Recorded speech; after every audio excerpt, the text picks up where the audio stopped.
Informational committee meeting this morning. I've asked the department to go over their budget as an overview, and in future months then we'll have an opportunity to go through each of the division budgets. And I believe Dan Lord is going to be the staff person that's talking to us this morning regarding this budget. Commissioners, committee members, do you have any items for discussion before we get started? Not at this point. All right. With that, I'm going to turn around so I'm not blinded and so I can see the screen, and I welcome others to do it. There's another screen over here, but the sun makes it kind of difficult right now. It's not cooperating. Maybe it will in a minute. Can you tilt it down a little bit without having it fall? That might help.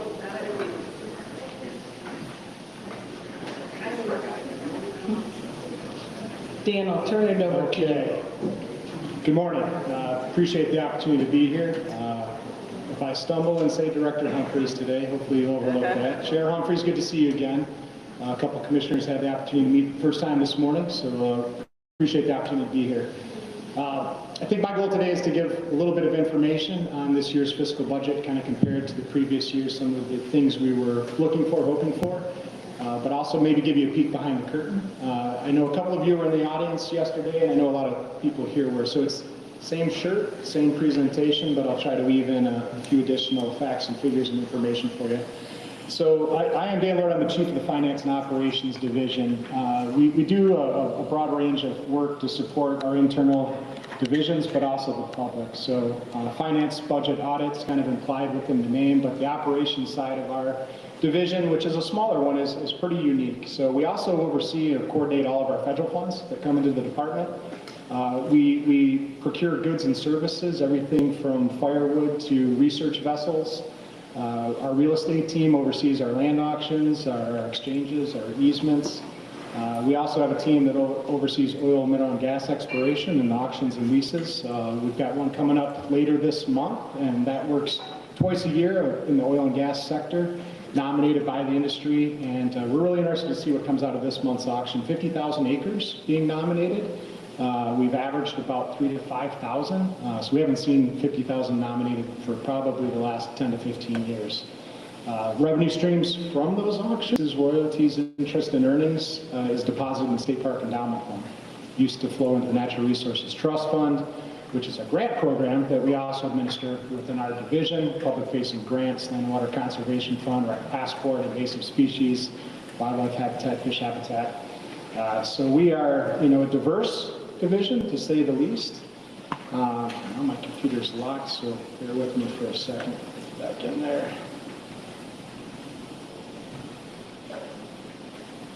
That's a good sign to keep moving.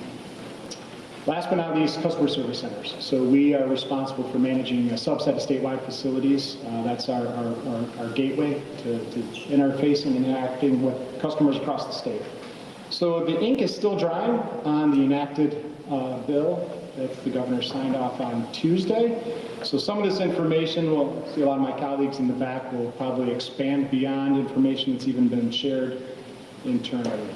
So I wanted to start by going back in time and maybe articulating a little bit of how the budget process happens. So as an agency, we gather in August. So last August in 2024, we have what's called a Proposal for Change meeting. This is our leadership from across the divisions putting forward their most critical needs, their best ideas and suggestions. Our executive office has to narrow those down into a subset of proposals that we put forward to the state budget office. That's the entity that entertains all requests budget related for every single state agency. The goal of that process is to get into the governor's executive recommended budget, which you'll see on the next slide. So black text here is kind of typical budget process steps that we take. The red text is going to represent a little bit more of the legislative side, political side of how those decisions and processes happen. So last fall, obviously identifying revenue streams is a very critical budget item. And we put forward hunting and fishing license sales packages, changes to watercraft registration, recreation passport, really looking to diversify and expand some of those revenue streams that the division and department have been struggling with. we wanted to get kind of on State Budget Office's radar. So not normal for our director to sit down with the budget director, State Budget Director Flood, but we made that request, and in essence trying to grease the wheels, knowing that they're the entity that's going to listen and hear to all the proposals from the agencies. Again, hoping to get into the governor's executive recommended budget. Last fall, as many of you are aware, we had a change within the three branches of the legislature. The House went from the Democratic Party to the Republican Party. And that was a big change within government overall because, as I say here, the history of trifecta or split branches really plays into the decision-making process and a little bit of how we saw the budget play out this past year. So over the past 27 years in state governments, there's only been 5 years where there hasn't been alignment between the governor's office, the House, and the Senate. That typically makes for a pretty smooth budgeting process, but also you see, one party or the other's programs, activities, initiatives get more direct support and an easier path through the processes. So 5 years out of the 27, we've had split, and 3 of those years we haven't had a budget passed by 9/30, which we saw this past year, this past cycle. December 2024 also entered into a lame duck situation, so because of that transition and turnover between the elections in January and a new round of elected officials coming in, some legislation was proposed, like the hunting and fishing licenses, but did not see action. Just an important moment in time to reference. So we're going to transition to the next calendar year, and I talked about getting into the governor's executive recommended budget. So that was released in February. It correlates with her State of the State address, and again, when she highlights the investments that she's looking for the legislature to take or to make. And then normally we present that recommended budget as it's specific to the department, both to the House and the Senate appropriations subcommittees. This was a little bit different. Rather than presenting the recommended budget to the House, they asked for very specific presentations from a couple divisions, law enforcement and parks and recreation. That same month, we presented the budget to the Senate, and then in April, we presented that budget to the House. I did make note here of the impacts from the ice storm in northern Michigan. So that was a significant event that had a tremendous impact both within our state parks and trails, but also within our state forest system. I believe it's 4,000 miles of forest roads that were impacted, 4,000 miles of trails, nearly 1 million acres of state forest. So this really became a mid-year emergency for us because of the impact very specifically to the state forest system and the majority of red pine that's produced and sold through timber sales, which feeds the Forest Development Fund, the primary revenue stream that supports that division. So some of this will play in a little bit later, some pie charts, but also some mid-year requests that we were attempting to make to offset some of those impacts. Last slide here on the timeline as we move forward. So in May, the Senate released their budget. The entirety of the state budget was at $84 billion. We did see some of those needs and recommendations that were in the executive budget of the governor, such as license packages, which has continued to work through that branch, as well as a different version of the recreation passport. We went along through some of the summer.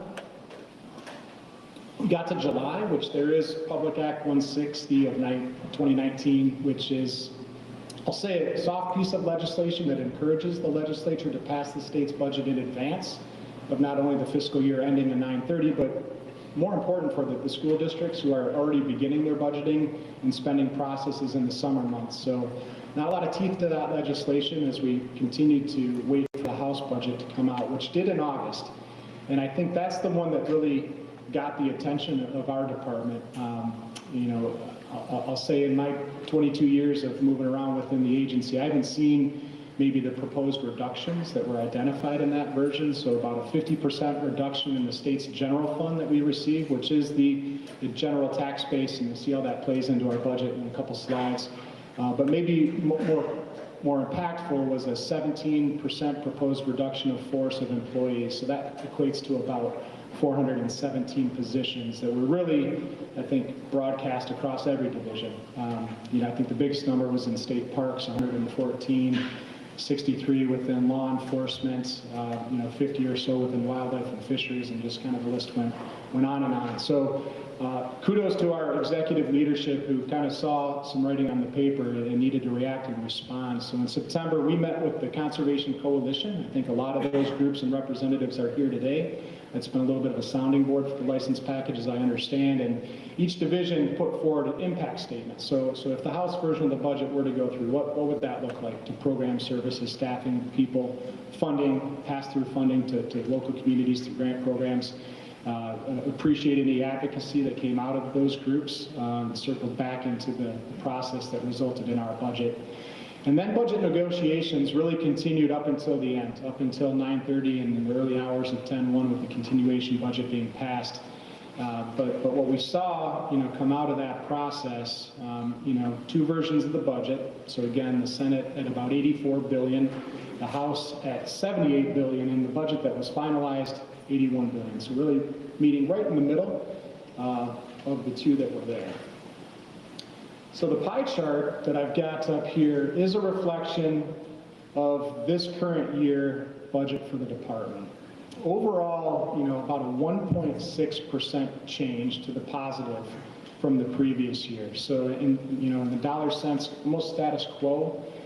We did not see, those major license packages come through, changes to the recreation passport or watercraft registration. General funds, I'll start with that. This is probably the simplest way to look at our budget in these simplified wedges, and I'll work to a more complicated view. The general fund, general tax base, I think we work hard as an agency every year to secure that in two forms. One is ongoing, so those are dollars that are intended to be every year into the budget to support staffing and programs and activities. And then there's one-time investments, typically capital outlay, construction, tied to a very specific intended use that you get the dollars for 1 year. Sometimes you can carry it forward, but really reinvestments in that nature. I'd like to point out a couple aspects about the general fund. So you see it as 13% of our budget. This is a 5% reduction from last year's budget.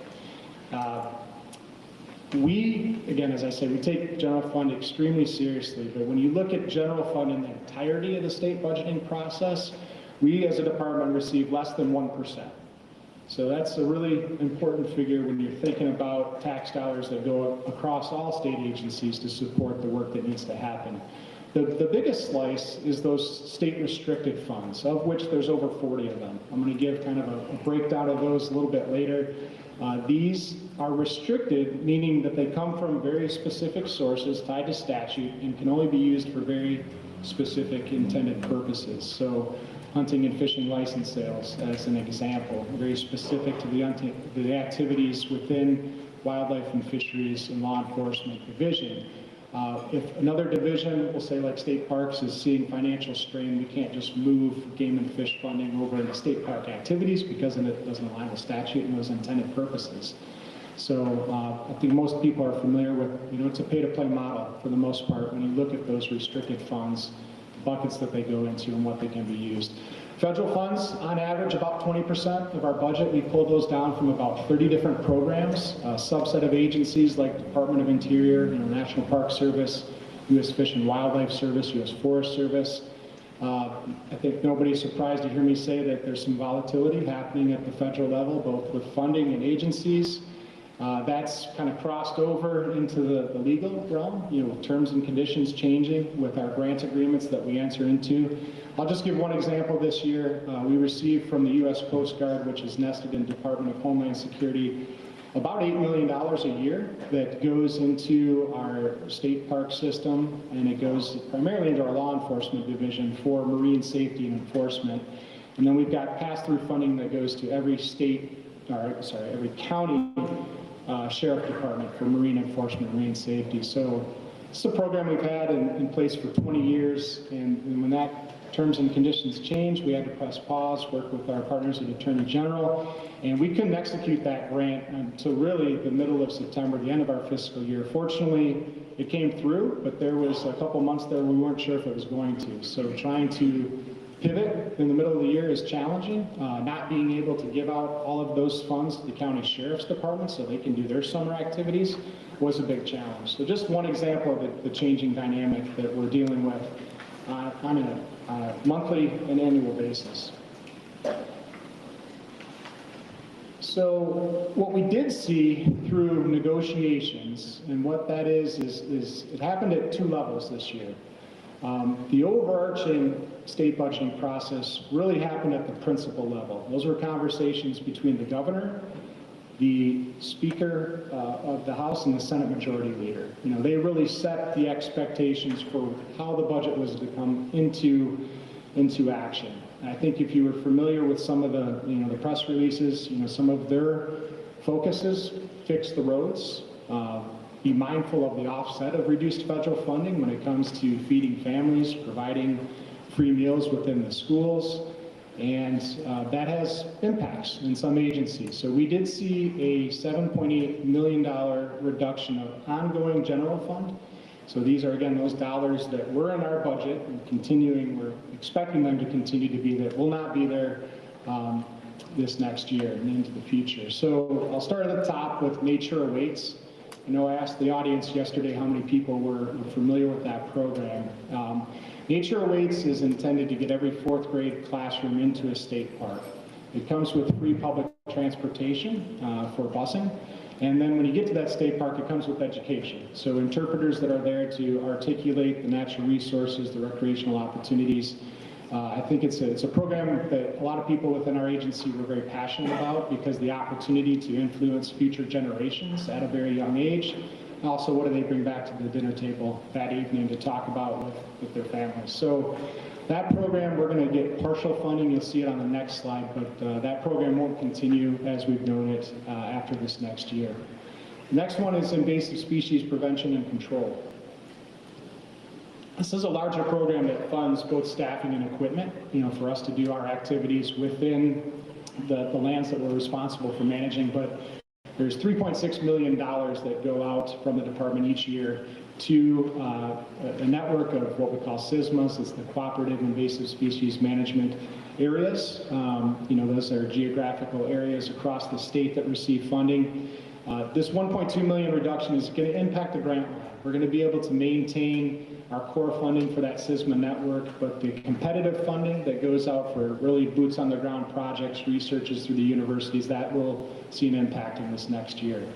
The next big line is wetland restoration and enhancement. This is about a reduction of half the money that we are receiving. A lot of work to, I'll say, restore wetlands across the state, primarily focused in the Saginaw Bay watershed, the River Raisin watershed. We're matching a lot of federal funding. We're working with a lot of stakeholder groups like Ducks Unlimited to extend that funding.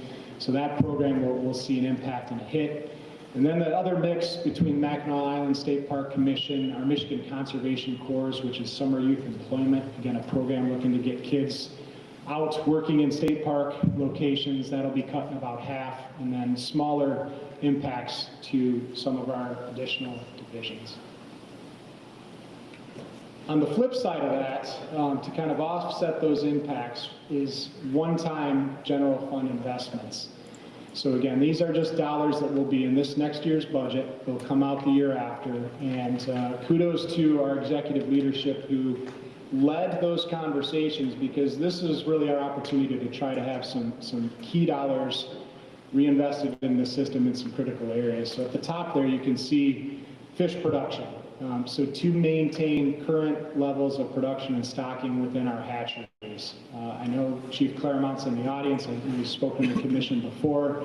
I think up until this one-time investment, starting out, he was looking at about a $3 million deficit, structural deficit from those revenue streams coming in, not meeting appropriation levels.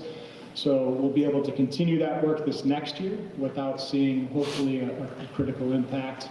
Reforestation and those next two lines. So I talked about the ice storm earlier, and these two lines here represent a couple of efforts. One is beginning to replant, regrow those impacted areas, which will take decades. I think it was 95% of the red pine production is impacted now. That's the primary revenue stream from timber sales that goes specifically to Forest Resources Division. And then ice storm wildfire protection is, we know there's a lot of down material out there across those 12 counties. I talked about the forest roads that serve as fire response roads that are still being cleared to this day. So the potential for a large fire, not only next year but into the future, is real. I know Chief Stamfly and others are concerned about that. So this is a little bit of an insurance policy to give us additional resources, whether that's air support from other states, calling in resources from other states, or just mobilizing our own resources. That's what that line is intended to support. Nature Awaits I talked about on the last slide, so this is about half the funding to continue that program and about 14 positions this next year that won't be there the year after. The Alberta Waterfront Community Conservation Project, this is a legislative insert, if you will, very specific to a land acquisition down in the Lower Peninsula along Lake Michigan. Good news is it will offset a Natural Resources Trust Fund application, so that grant, those dollars will be able to extend to another community.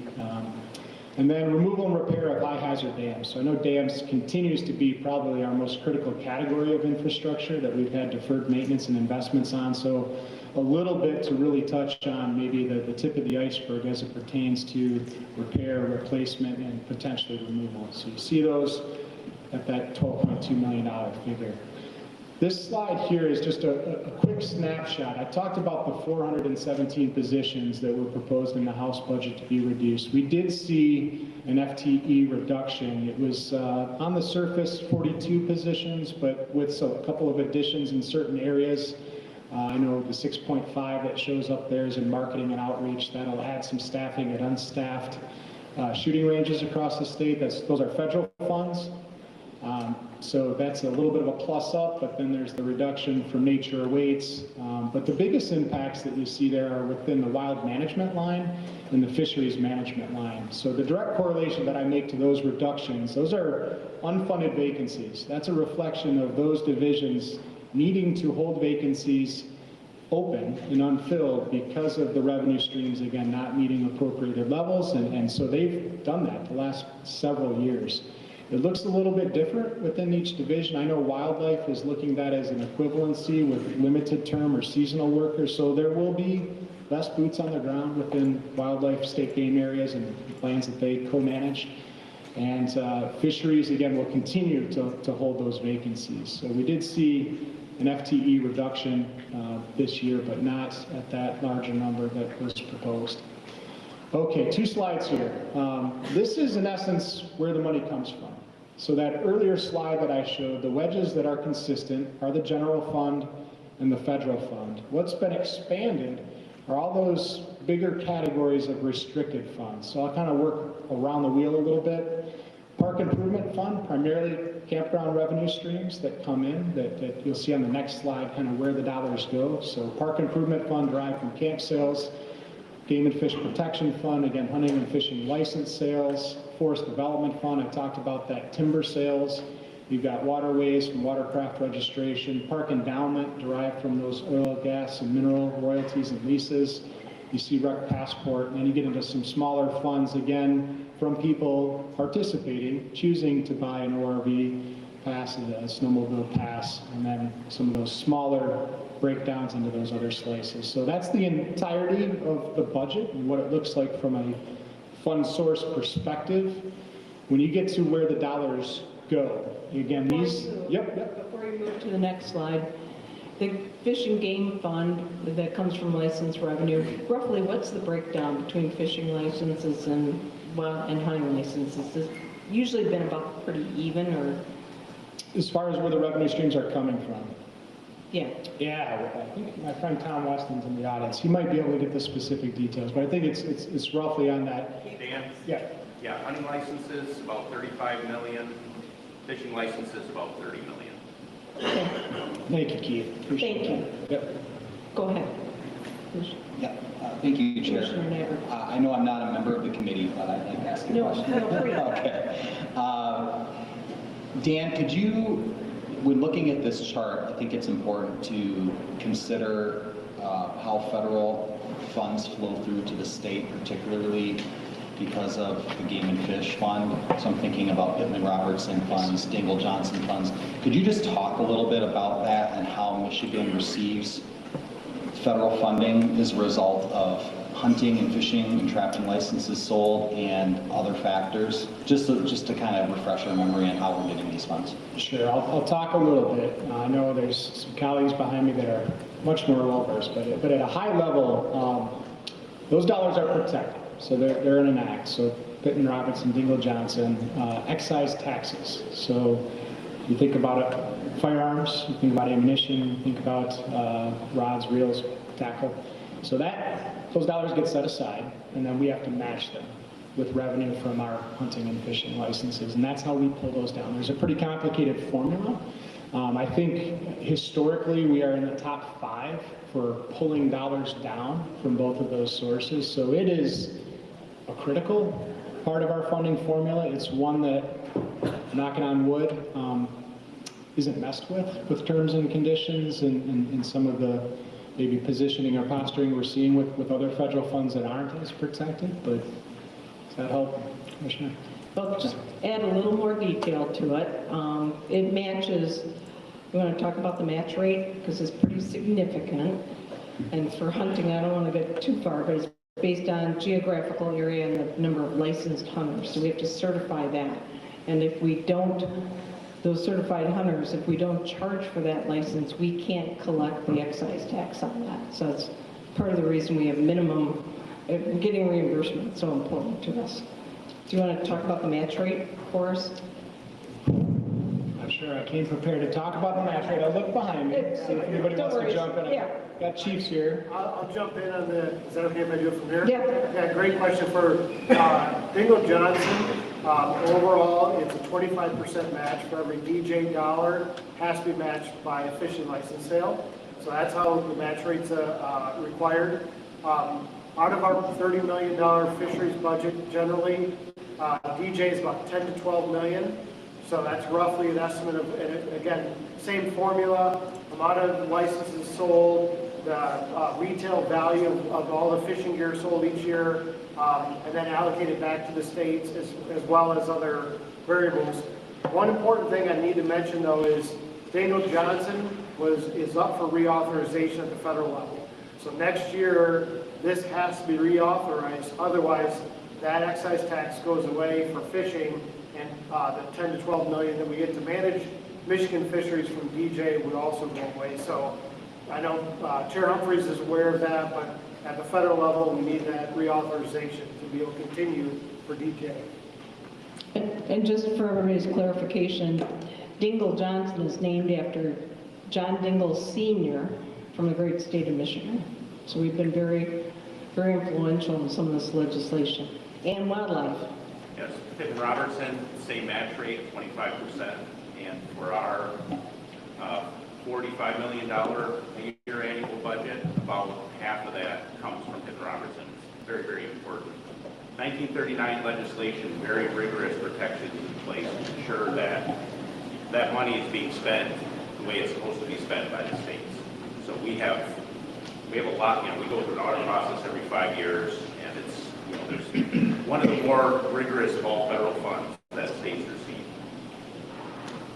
All right, Okay. thank you. Appreciate the ability Any to other phone a friend there. Just a main reason in asking that question, I think it's a good reminder because of you see federal funds in a big bucket, understanding that those federal funds are coming because hunters and anglers, trappers are buying gear, we have public lands, they're buying licenses. So I mean, that's a big thank you to hunters, anglers, and trappers for also helping us fund conservation.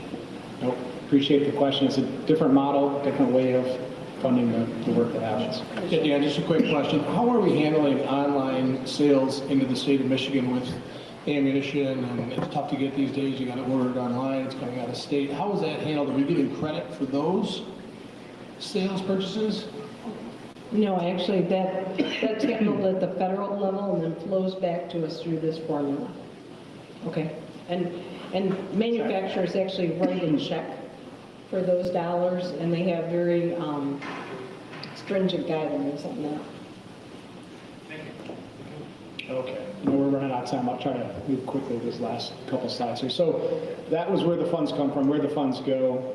Really, the correlation that you see here is at the division level. So you can see our parks and recreation, our forest resources, law enforcement, capital outlay, again, specific appropriation lines for investments in infrastructure, excuse me, wildlife, fisheries, outgoing grants, communications and customer service. That's a combination of marketing outreach division, the Michigan History Center, my own division there at finance and operations, and then some smaller slices towards technology, excuse me, one-time appropriations.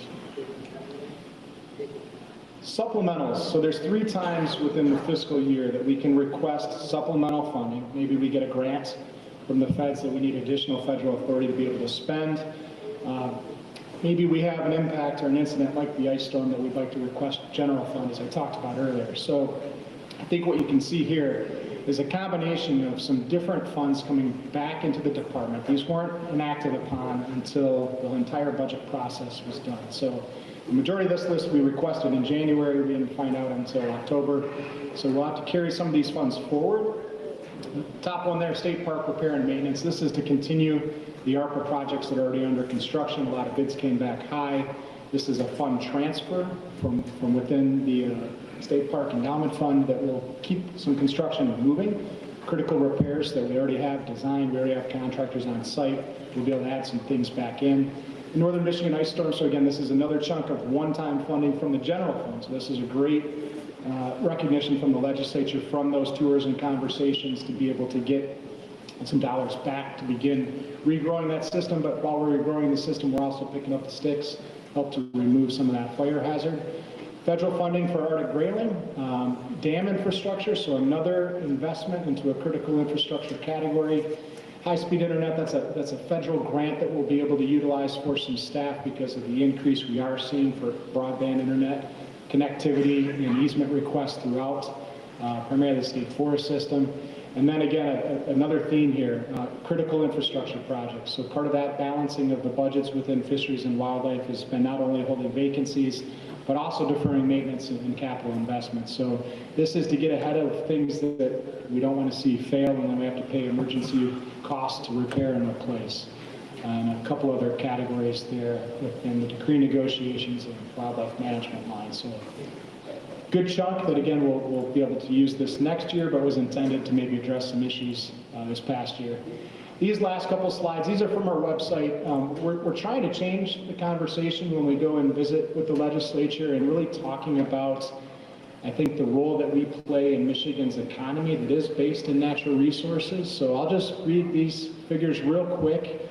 You know, the 38 million visitors that come to the state park system, you know, that plays a role in the $53 billion tourism industry. These are all going to be figures with a B, and they're all annual amounts. So fishing, 3.9 billion, that also supports 35,000 jobs. Hunting, 8.9 billion in economic impact, supports 135,000 jobs. Boating industry, 11.7 billion, 45,000 jobs. Mining, 3.5 billion, 31,000 jobs. Forest products industry, 26.5 billion, 88,000 jobs. Oil and gas, it's a $30 billion industry and 228,000 jobs. So not only do we feel like we play an important role in that, but you know, this is important to our state's economy, local tourism and travel, jobs. And then, you know, we give out quite a bit of money that comes from those sources as well. So in any given year, pass-through funding from federal and state sources can equate up to $80 million through 30 different programs. All right. Okay. Questions? Any, Commissioner? Yes, so one editorial comment followed by a two-part question. I think it might serve us well if the commission next year offers up a resolution to Michigan's congressional delegation on the reauthorization of the Dingell-Johnson Act and to send that to them. Question, Dan, want to go way back to the very beginning with land auctions. 50,000 acres, you mentioned that was about the largest in the last 15 fiscal years. You know, I'm just curious as far as what internal factors led to such a large increase. Was it the culmination of a survey of DNR holdings, or, you know, why else some of the big increase? And with such a large increase, does that contain any capacity challenges for the department with that amount of land being auctioned off? Great question. So I made some reference points in time. I think the last time we saw an auction that large is when it actually pushed the Natural Resources Trust Fund up to their constitutional cap. So we're interested to see what comes out of it. These are nominations from the industry. So twice a year, we create that opportunity, 6.4 million acres of oil, mineral, and gas opportunities, if you will. So it's driven by the industry. So there's some speculation internally about where it's coming from and what's driving it. Just because it's nominated doesn't mean that it's going to see action. So it's kind of a wait and see there. But I think we're excited to see something that large because, again, that inverse relationship of these non-renewables that not only provide revenue sources but create opportunities for those economics. And I think we had a side conversation that oil and gas is a biannual auction opportunity, but metallic leasing is different. We do that in a direct lease relationship. And so last year we had a company named Talon which requested and secured mineral rights to 20,000 acres. So it was a one-time acquisition, if you will, of basically prospecting for the future that equaled the entirety of other metallic rights that are currently leased. So they produce batteries for Tesla, so that's still speculative. They haven't acted on those rights, but we'll wait and see what happens. You termed it acquisition. Is it acquisition or is it a lease? It's a lease, I'm sorry. Okay, Yep, that's just all right. spoke that. Just to clarify. Yep, no, not fee simple, just lease. Any other questions? All right, thank you. Great presentation. In the future, we'll work through each of the divisions, work through the department, and getting those lined up so that we can have more discussion on the budget and a bit more transparency on it. So thank you very much. Appreciate it, thank you. Commissioners, we have a very full agenda, so rather than taking a break, I think we're going to move right into the committee of the whole.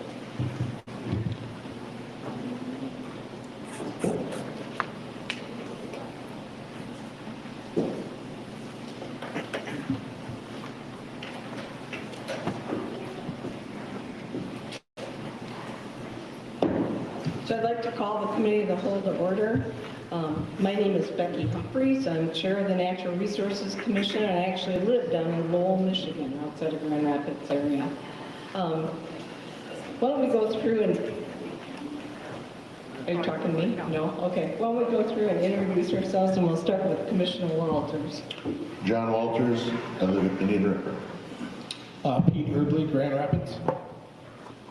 Sharon Lott, Deputy Director. Good morning, David Nyberg from Marquette. Welcome up north, everyone. Brandon Fewens, Traverse City. Good morning. Hi, Nathan Gamble from the Attorney General's Office. And we'll use that as our roll call, and we do have a quorum. And with that, I'd like to take a motion to approve the agenda. So moved, and I'd like to amend the agenda if I may. Should I do that now? Yeah, or do go I- ahead. You want to start? Why don't you do it all in one step? All It is right. a friendly amendment. So the friendly amendment I would like to add would commence after the approval of the minutes, where the Natural Resources Commission would like to introduce a resolution. Do I have a second? Second. All in favor? Aye. Any opposed? The agenda as amended is approved. Approval of the minutes. I'll take a motion to approve the minutes from September 11th, 2025. So moved. Second. Are there any edits or discussion of those? Hearing none, all in favor say aye. Aye. Those opposed, the same. The minutes are approved. Okay, Madam Chair, I'd like to offer a resolution for the Commission's consideration. Okay. Take that movement. Do I have a second? Second. Okay, I'm gonna read this resolution. For members of the public who are familiar with the Commission's business and typical meeting schedules, from time to time, the Commission does offer resolutions. This is a way for the Commission to express intention or to otherwise encourage the department to act on certain matters. It's basically it's a way for commissioners to formally create a document of intent. So I'm gonna read the language of this resolution, so you're gonna have to bear with me for a little bit. I think it's important to have it read into the record. So I'm gonna go ahead and read this verbatim.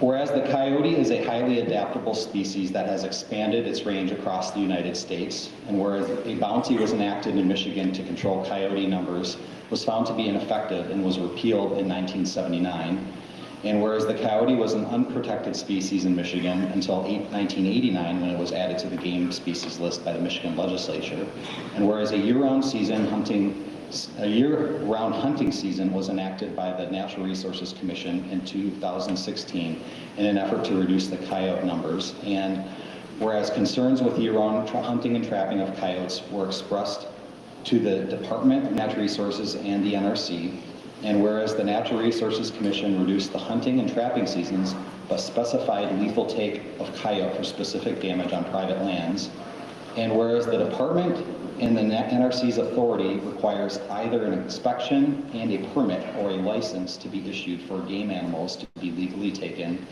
therefore it be resolved, commencing in license year 2026, it is the intent of the Natural Resources Commission to establish a fur bear hunting and trapping season and a coyote management season. A base license will be required for each season, and a fur harvester license will be required for non-residents trapping and to sell pelts. The coyote hunting and trapping season shall run from October 15th to March 1st annually and include currently established hunting and trapping methods, non-lethal cable restraints only allowed on private lands from January 1st to March 1st, where there will also be no hunting with dogs from November 15th through November 30th. In addition, a coyote management season will run from March 2nd to October 14th for lethal take of coyotes to address interspecies conflict and overabundance on private and public lands. The legal methods of take shall be the same as the hunting and trapping seasons. Non-lethal cable restraints shall be prohibited. Use of dogs for coyote hunting shall be prohibited from April 16th to July 7th. Be it further resolved, all coyote carcasses must be retrieved and disposed of in a respectful manner, either by burying completely or wrapping and disposing in a landfill. Private landowners may compost carcasses on their own lands as allowed by local authority. I have a motion and a second. Is there any discussion? Yes, I would also add that no hunting of dogs be allowed between November 15th and November 30th. Yeah, that was read into the resolution, but Oh, I didn't hear that part. I only heard during the quiet period, so thank you. Any other discussion? Just a point of information to the public, and that is the rationale behind this particular resolution, in my mind, and I think in other commissioners' mind, is to provide clarity on what we are looking for from the department when it comes to writing the wildlife conservation order that we will take up in the near future. Any other comments? If not, I'll call the question. All in favor, say aye. Aye. Those opposed, the same. Resolution passes unanimously. All righty, it's time to turn it over for the director's report, and we have Deputy Director Locke here. Unfortunately, our director is unable to join us today due to some health issues. Thank you, and it's great to be in the UP. You guys ordered some fantastic weather for us, so I appreciate that. And I know it's going to get a little warm in here, but if you need to step into the shade, feel free to do so. I'm trying to see if I can find Judy. Is Judy in here? Yep. She's hiding back. She's hiding. Judy, I want you to come up because we want to recognize Judy. If you haven't been able to meet Judy, you should at least say thank you to her today. This is her last commission meeting of her career.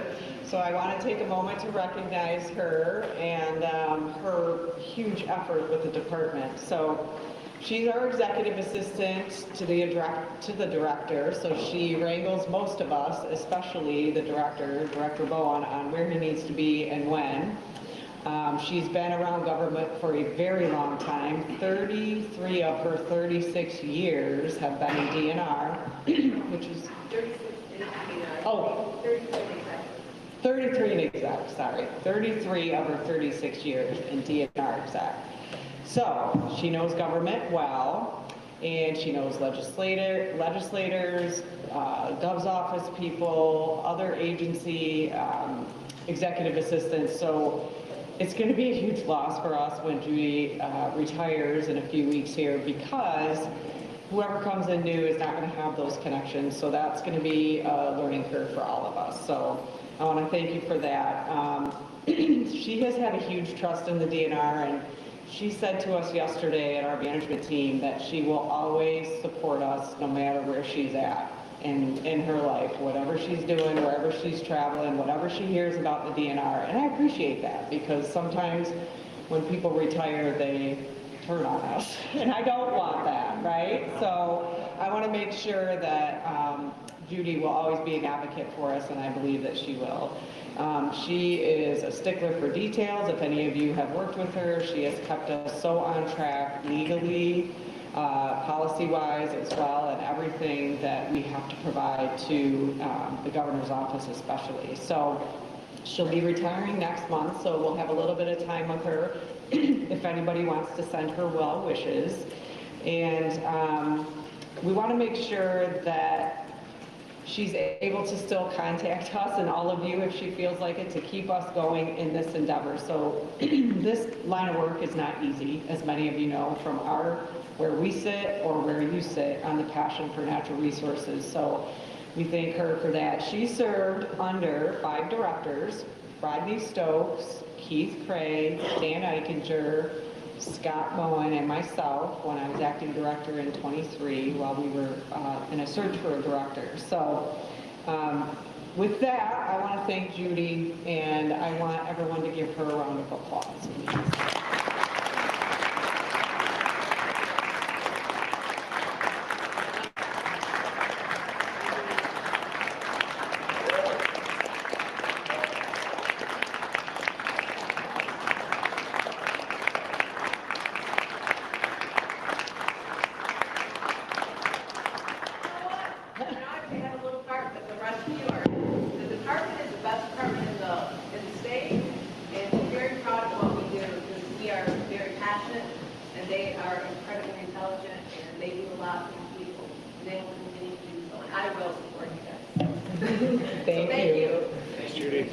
Judy is also a fierce supporter of the Detroit Lions, if anyone does not.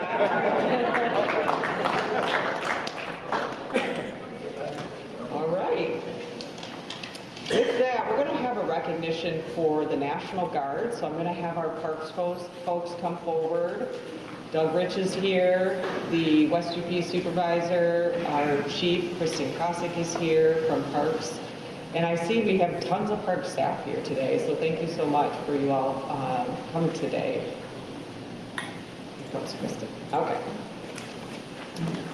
Go ahead. Is that the PowerPoint?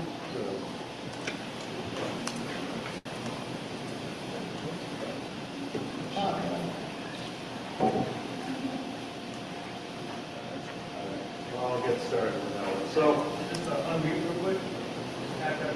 Yep. All right, I'll get started with that one, so just save on time here. So just want to wish good morning to the commissioners. Chairman Humphreys, great to see you again, Becky. Thank you. For those that don't know me, I'm Doug Rich. I'm the district supervisor for the Western UP District for the Parks and Recreation Division. So I oversee boating and park programs from basically Shelter Bay in Elgin County to Rapid River to all points west of the great state of Wisconsin. With that, today I have the honor and pleasure to speak to you about an outstanding partnership that we have worked with the Michigan National Guard through their individual readiness training. This inspiration started with a small conversation between a Lance and Vera grad at the Lance Metalwork Ice Arena at Open Skate, as Captain Lonzie at the time and Eric Doe, who now works for Executive, said, how can we work together? Because we both build things. And to that point, about 6 months fast forward, both Eric and I were at the 107th Engineering Battalion Memorial on County Road 107 in Porkies. As we saw that road crumbling into Lake Superior, we said, how can we get the 107th to work on 107? To that point, we actually got them there in 2000, and from there it's gone beyond our wild expectations for both organizations. Gotta be honest with you folks, I started in Jim Blanchard's administration, and over all those years, essentially this has been bar none the best partnership I've had the honor of working with. With that, this is a great segue to the why. The partnership touches on every one of our dear now our evergreen goals. Dan kind of touched on our capital outlay needs, and we focus a lot on the critical health, safety, and welfare. The non-fun stuff like roads, water, sewer, electric. What this National Guard partnership does is brings, we can do our dream jobs, stuff that we could never accomplish on our own. And if you're a numbers person, the return on investment is off the charts. For every dollar we bring with materials and know-how, the National Guard's bringing too. So they're bringing their staff, they're bringing food, the lodging, the know-how, the heavy equipment, and they're actually effectuating work on the ground. It's a very meaningful collaboration to enhance the visitor experience, because the example of this is my manager out of Barron has been trying to get a playground for the last 30 years. And to that point, the National Guard pushed that over the finish line, and we now have a brand spanking new playground at Barron. With that, it also reflects a shared community to serve the public. From the National Guard side of the house, provides valuable training and opportunities to sharpen skills. So if you got a picture, the vertical units would go down to Camp Railing, they build a wall, they put plumbing, electrical in it, then the demolition crew would come in and blow it up. What this means for them is they can actually do work on the ground that's lasting and serves as a greater good. With that, it fosters community commitment to serving Michigan communities. Right now, the Michigan National Guard is a darling of the Pentagon, as they're using this model nationwide that we started right here in Michigan's UP. The Guard stays close to home and works on relevant projects that they are interested in. An example of this is we had people re-enlist specifically to go work on IRT things at the Porkies. And to that end, the 107th Engineering Battalion is reaching their recruiting goals. One of the things we are challenged with is the logistics as we work across three UP counties, some counties bigger than the state of Rhode Island, is we have to find work for both units. Now, it's easy with the horizontal. These are your civil folks. These are coming with backroads and road graders. We can put them to work easily. Vertical or construction trades, so plumbing, electrical, and we have to fit that within their training criteria. I'm going to be honest with you, the prep work and pre-planning is voluminous. We completely embrace our bureaucratic nature, and untying the red tape through the IRT application process can be a challenge. And you've got a picture of the National Guard has that federal nexus, so it can be more burdensome. Everything from environmental impact statements, working with the State Historic Preservation Office, and approvals up through the Pentagon and Attorney General's office, as well as we outline everything from safety protocols to where the porta potties are located. Let's just say the planning problem is laborious, but we're bureaucrats. It's what we do. Essentially, give us a process, we will overcome, and that we have. To what we did in 2025, it was a 2-week drill from May 30th to June 14th. Essentially, but I got to be honest with you, we started as soon as snow was off because we want to have these things set up and ready to go for the National Guard. In true Yukon fashion, we press on regardless. We've been doing this without PowerPoint, so they got to bring this up. And essentially that we fully recognize this is all hands on deck, and we refuse to accept failure. Essentially, an example of this, and please don't tell Amy Abdo, but we worked during COVID layoff. We want to make sure this National Guard thing succeeded. And the 107th Engineering Battalion models goes down. It goes down deep. At that point, rather than give me a death by PowerPoint, I will speak to the work itself. Essentially, when we shifted the day-use operations of F.J. McLean to the Breakees area, it's a big open field. And essentially, this was great for Michigan Tech K-Day, but not so much for a family picnic. And with the National Guard's help, we built a brand new playground there. National Guard camped out on site, helped us build that, community build, brought rangers in from across the district. And from that project, all indications are our day use numbers are actually up in the plane because people have something to go to, as well as it's highly endorsed by all blue-eyed, blonde-haired Finlanders and Finlanders. Another project that we had done was we demoed the powerhouse from Frederick Miller hunting camp days. So we bought Craig Lake State Park in 1965 from Miller Brewing Company, and essentially there was a powerhouse out there that was built like Fort Knox. The National Guard came in there and helped us take that out, must and fuss, and it's something that we've been having on the to-do list for over 50 years.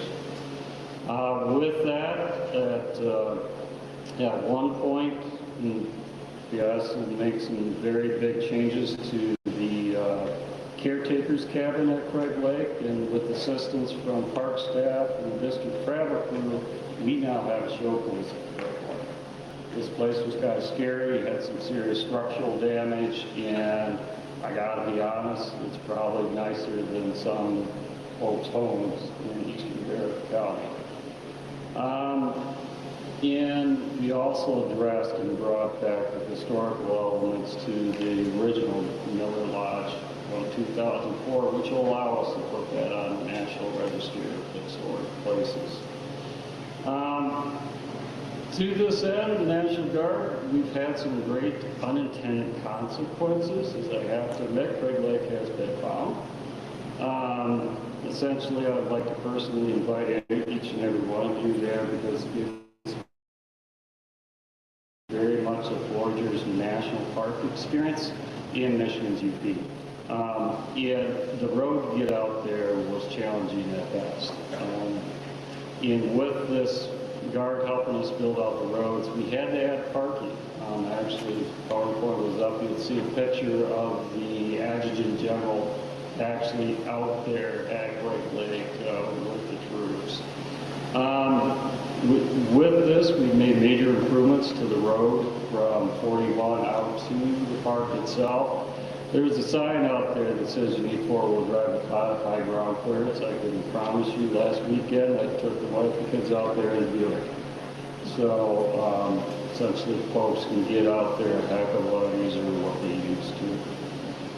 We also made electrical upgrades to the concession operations at Van Riper. And you have to understand there's some challenges with that. The National Guard does not meet LARA, the lowest standards for code, but we adapted and overcome. One of the guardsmen actually has a license for electrical, pulled the permits, and we did everything in-house and made improvements for better concession operations. And this was all done under lower permitting guidelines. We did a lot of work at various boating access sites with a horizontal crew, essentially working at King Lake State Forest campground, Big Lake, Parent Lake, as well as Burn Lake. So this is primarily Barrett County, spreading over 4,500 tons of 23A road product. This is making improvements to these boating access sites that probably haven't been done since they were initially built. And with that, I want to thank on behalf of the Michigan Department of Natural Resources, we want to acknowledge the efforts of the National Guard and the dedication for the completion of this project. This whole partnership is so successful, folks, that it's moving beyond the UP. Essentially, our Lansing office is working with the Guard. They have engineering battalions out of Kalamazoo and Traverse City, and they're working to make improvements in southern Michigan, in Rose Lake and the Plainwell district. So a little bit of the UP is moving downstate, which is absolutely awesome. Gotta be honest, I'm just an mouthpiece for this. I'm the arm candy, if you will. Essentially, I want to give a big round of applause to the folks that do this. So I got a bunch of park folks in the back. If you could stand up for a little bit in front of the black curtain here. Because these are the folks that truly do the hard work.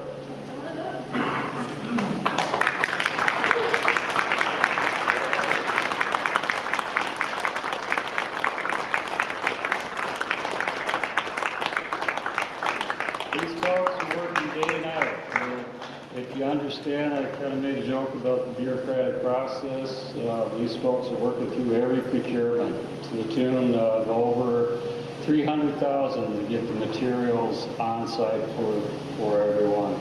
They're the folks running the excavators and dump trucks. So you got a picture of the National Guard. Sometimes they have issues, and maybe the excavator breaks down, maybe the truck. And the crew out of Barrett is there to help them, assist them so they succeed. To that end, some of our rangers are actually even teaching the National Guard soldiers how to do some of this internal work, like put up LP smart siding and finish carpentry. To that end, probably the most important thing I want to add to is these folks represent, they hold down the fort. They allow us to do these projects, whereas they're still taking care of the home front. Still cleaning the bathrooms, mowing the grass, and picking up the trash, so we provide a critical customer service to our folks. So with that, I'd like to thank you for your time and attention, and any questions? Commissioners, any questions? Yeah. Yeah, mine is not a question. It's thank you very much. And I applaud the partnership in getting this great work done. And I know it's a lot of work.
some directions, some recommendations for where we might head with the turkey program. So one of those was looking at enhancing our population information. So we've been doing some model enhancement work in the last 3 years. We've evaluated some new research that's coming out of other states. I'm going to talk about one of those in particular that has some relevance to how we looked at turkey regs for this year. And we implemented a citizen science brood survey. The National Wild Turkey Federation has been working with, it's in the mid-20, 23, 25 states that do this survey. And we've been doing that survey for 3 years now. So we'll talk about that a little bit more. The focus for the 2026 cycle was to simplify and improve season structures. So much like the approach we took for the fall season, where we wanted to look at, could we make regs a little simpler, a little easier to follow, while not harming the population, not providing opportunities that weren't what people were looking for. We also had some two-bird option discussions. That's been a hot topic for more than the last 3 years. And so we've continued having some of those conversations. And overlaid on top of that is always looking at population sustainability, making sure whatever the season structure is, we're doing it in a responsible way. So the main research update that I want to give you deals with the question about early tom harvest. So in the early 2020s and in the 20-teens, there was, or still is, a hypothesis that early tom removal could affect the breeding behavior of turkeys. Basically, if you remove the boss tom, the hens might not move on to the next tom. They might change their breeding behavior completely. And so the thought was that early tom removal might impact populations. Tennessee did a project where they did experimental seasons. They had a delayed season start and a standard season start for them. And through that study, they were finding no differences in hen survival, brood success, nest success. So it kind of lowered the temperature on that particular topic in the turkey world. There's still an interest in targeting tom removal after nest initiation. So that's the time when turkey hens start laying their first egg. They'll lay 1 egg a day. And the main reason for that is it ensures that hens are being bred before you're removing toms. And it ensures that more hens are kind of out of the mix during hunting season so you don't get accidental harvest of hens. So that aspect remains in place, but the concern that a lot of tom removal early in the spring might be actively suppressing populations is kind of, I guess it's not gone away, but there's less urgency about that topic, which gave us a little more flexibility in looking at what regulation structure might look like. We're continuing our population model enhancements. As part of that enhancement effort, we have been able to use catch per effort graphs that looks at harvest over time based on the number of days people have gone out and hunted turkeys. It's better than just looking at the total number of turkeys that have been harvested. So we're going to be using that for moving forward until we get a better model or index in place. Currently, our model only looks at the male population, and we have a few concerns with it. So we're continuing to look to increase our knowledge on that.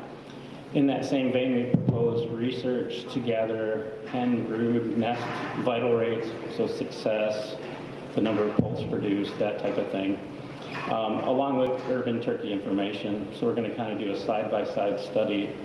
We're getting an increase in urban turkey problems in southern Michigan that we want to learn about. And we'll also probably do some banding of toms to get an idea of what proportion of males we're removing from the population. And the goal is to try to integrate that into these modeling efforts, give us a better look at the population as a whole. The brood survey for me is a little early to be looking at trends and what it might be able to tell us. We just finished our 3rd year. That's just enough data points where you might be able to draw a trend line, but probably a little too early to be able to see how that brood survey is going to inform the program. So we're happy that we're getting good participation.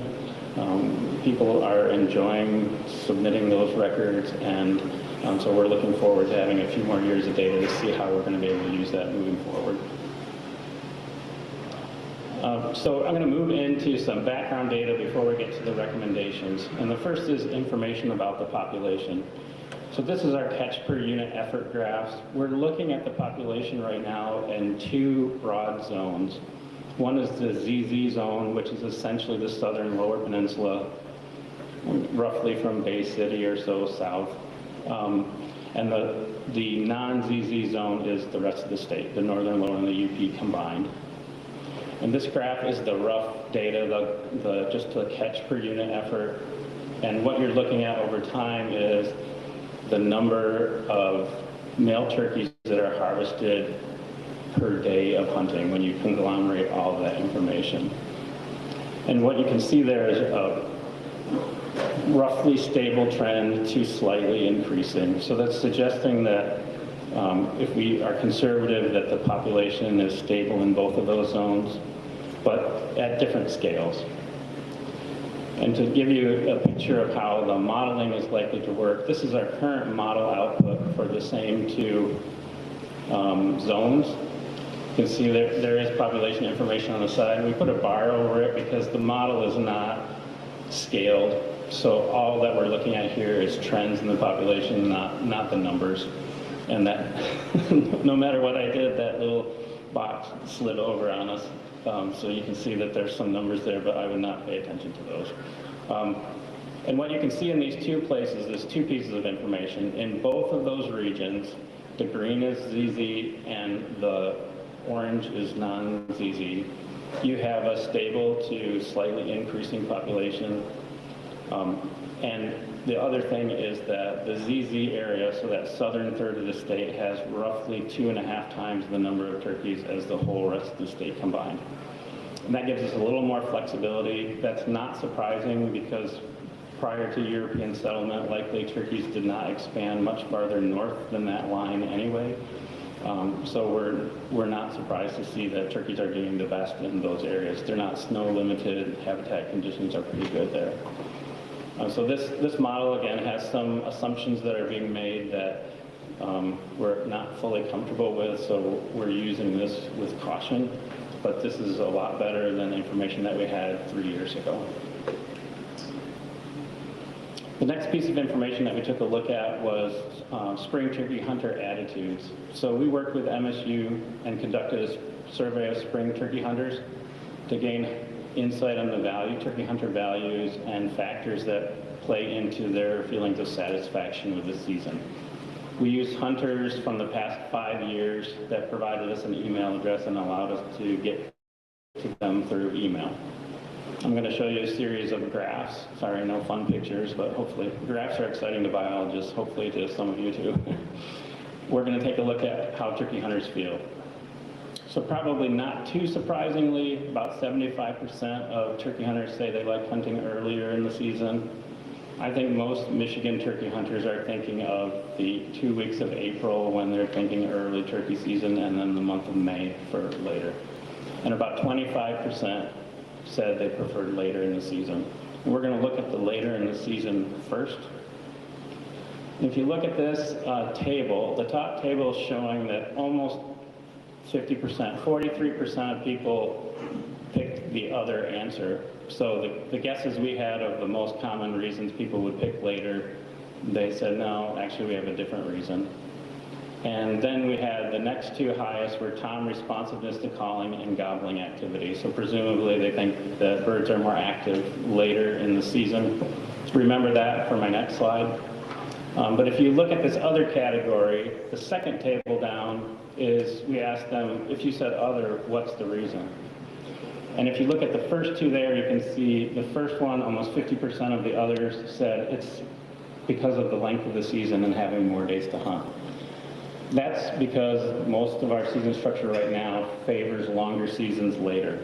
So when you see that 25% that say they prefer to hunt later, a lot of them are selecting later not because they like May, but because they get 4 weeks instead of 2 weeks. Or they have more time to find time. They might only be able to get 3 days off of work. Now they have 4 weeks to find the 3 days where they can get time off. And the second one, alignment to personal schedule, really to me reads very similar to the length of season. They had just better opportunities in that later time to find time to hunt. If you look at the preference for hunting earlier in the spring, over 70% said gobbling activity and tom responsiveness to calling. So that's typically the reason that you hear about hunting earlier.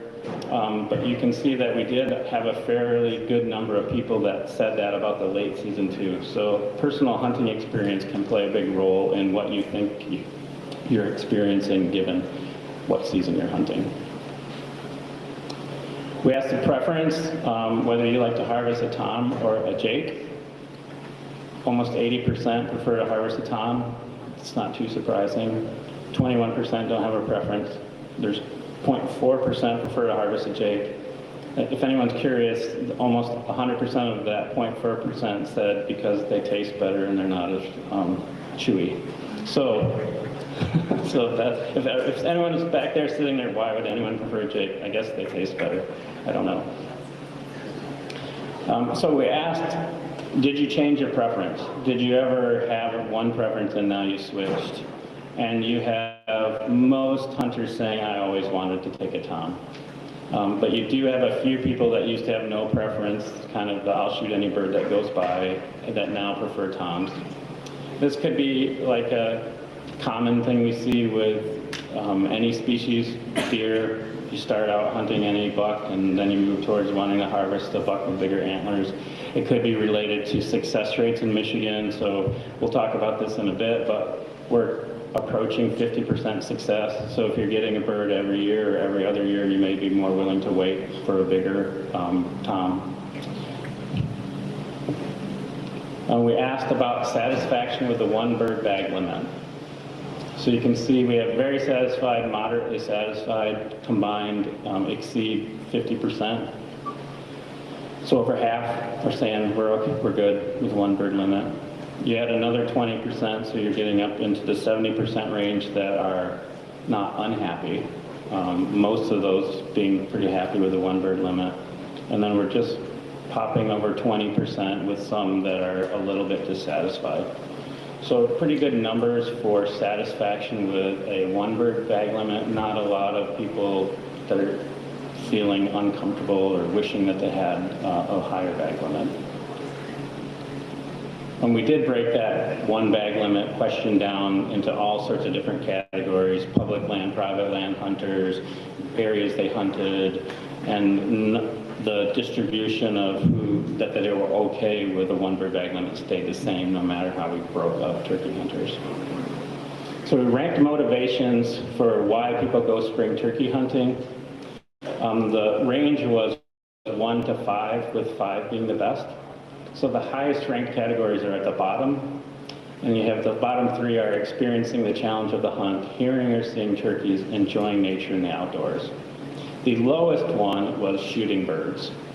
But I guess the lowest one is a caveat that it ranks 3, so it's right in the middle of the scoring. They're not saying it's completely unimportant, just of the categories that were provided. People were valuing the experiences, the opportunity to be out there more than actually shooting a bird. This is looking at that information in a slightly different way. So the importance of conditions in determining hunter satisfaction and the quality of turkey hunting experience. And I went through this and looked, and there was a break in the data with categories that scored over 4. It was an arbitrary line for me, but it's useful in looking at this information. So the upper left-hand table is showing spring turkey hunting conditions, and the 4 circled categories that are over the score of 4, with 5 being the best, is hearing and seeing gobblers in the spring, seeing gobblers in the spring, hearing gobblers in spring season, then the next one is seeing gobblers in the spring season, calling turkeys in, or just seeing or hearing any turkey. That's 4 out of the 6 that scored above a ranking of 4. The other 2 that scored over 4 are in the opportunity to be in the field. So you have a season length that gives me plenty of opportunity to hunt, and having a big enough hunting units to give me plenty of opportunities to counter a turkey. So again, here we're seeing that classic view of turkey hunting. I started turkey hunting in the very late 1990s, and my measure of success back then was I wanted to hear a turkey gobble. I graduated to I wanted a turkey to respond to my gobbling, and I would say at this point I'm at, it would be nice to get a tom. So I think the hearing or seeing a gobbler is kind of a benchmark that's been around forever for turkey hunters, and we haven't seen that shift too much over the years. You will know, if you guys can see it, which I'm sure is hard, I was in the back of the room too, I'm trying to read these off for all of you back there, is that on the bottom left-hand side, we have harvest success during the spring season, and harvesting a tom ranked at 3.94.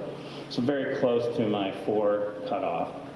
So the take home for me in trying to interpret this data is hunters are valuing the experience. They want an opportunity to know birds are there, but they want to have time and space to be able to get the experience they're looking for. And yes, it would be really nice to harvest a bird if I could. Switching to this analysis of our harvest, these are graphs from our 2024 spring turkey survey, so our mail survey. You can see that our satisfaction rates are up around 70% when you look at the state as a whole. And we've been having success that has a pretty steady rate of increase, and we've been bouncing around between 40 and 50% success when you combine all of the hunt units together for the state, which is pretty good. You can also see that those graphs look pretty similar to each other, so that definitely follows a trend. Satisfaction is related to success. Again, not too surprising. Some data on harvest and success. The top graph is showing black bars for harvest numbers. You can see that we jumped up in the COVID year, but we've remained a little bit above that average of around 30,000 birds. So we're around 35,000 right now. Success rates, we already looked at, but you can see are going up right now. So we have a 3 or 4 year trend of increasing rates, but still staying in that 40 to 50% range. Hunter numbers, we saw a peak back about 15, 20 years ago, a steady decline until COVID, and then the numbers have rebounded down a little bit, but not returned to the first years pre-COVID.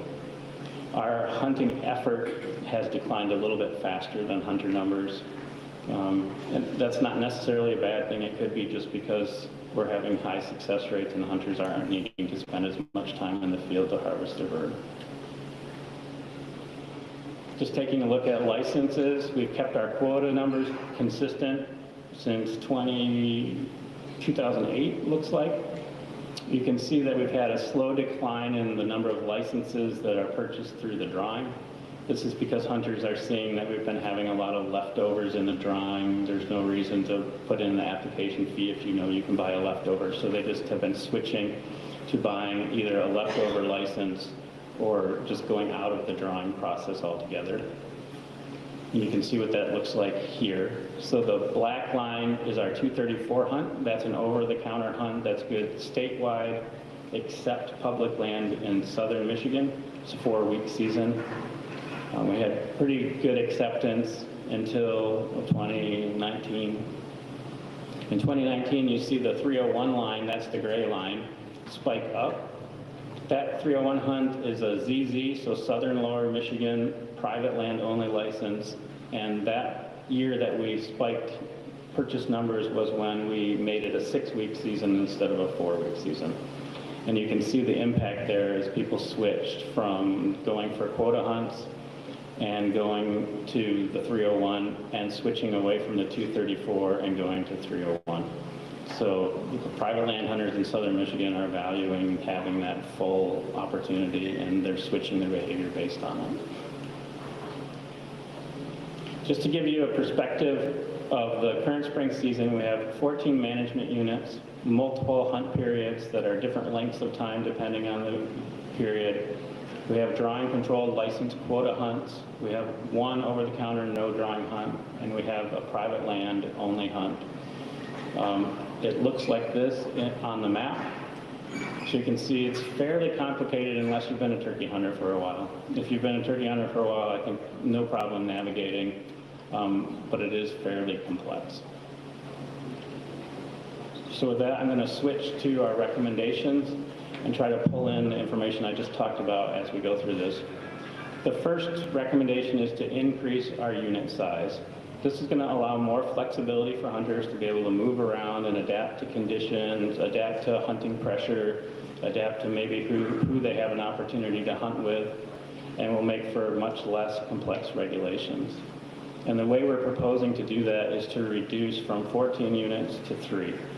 The first will be Unit M in the Upper Peninsula. That's no change from the current regulations. The second will be Unit NN.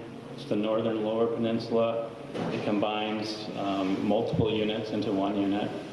And then the last unit will be Unit ZZ. That will be all of the Southern Lower Peninsula. That boundary exists for that 301 hunt, but we'll combine all of those into one unit.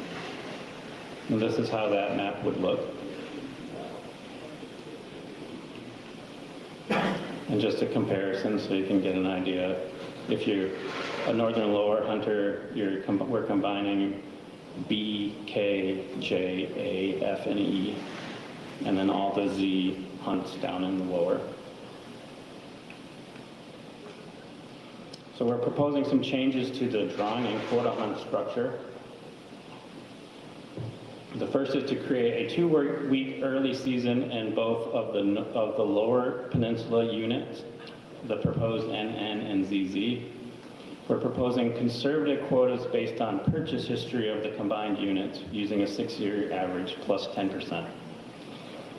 When we've combined hunt periods in the past, we've just taken the license quotas that we've issued and added them together and just put that many licenses out. But I think all but 7 of our hunt periods have had leftovers after we've sold leftovers. So pretty much exhausted all of the interest and still had thousands of licenses left over.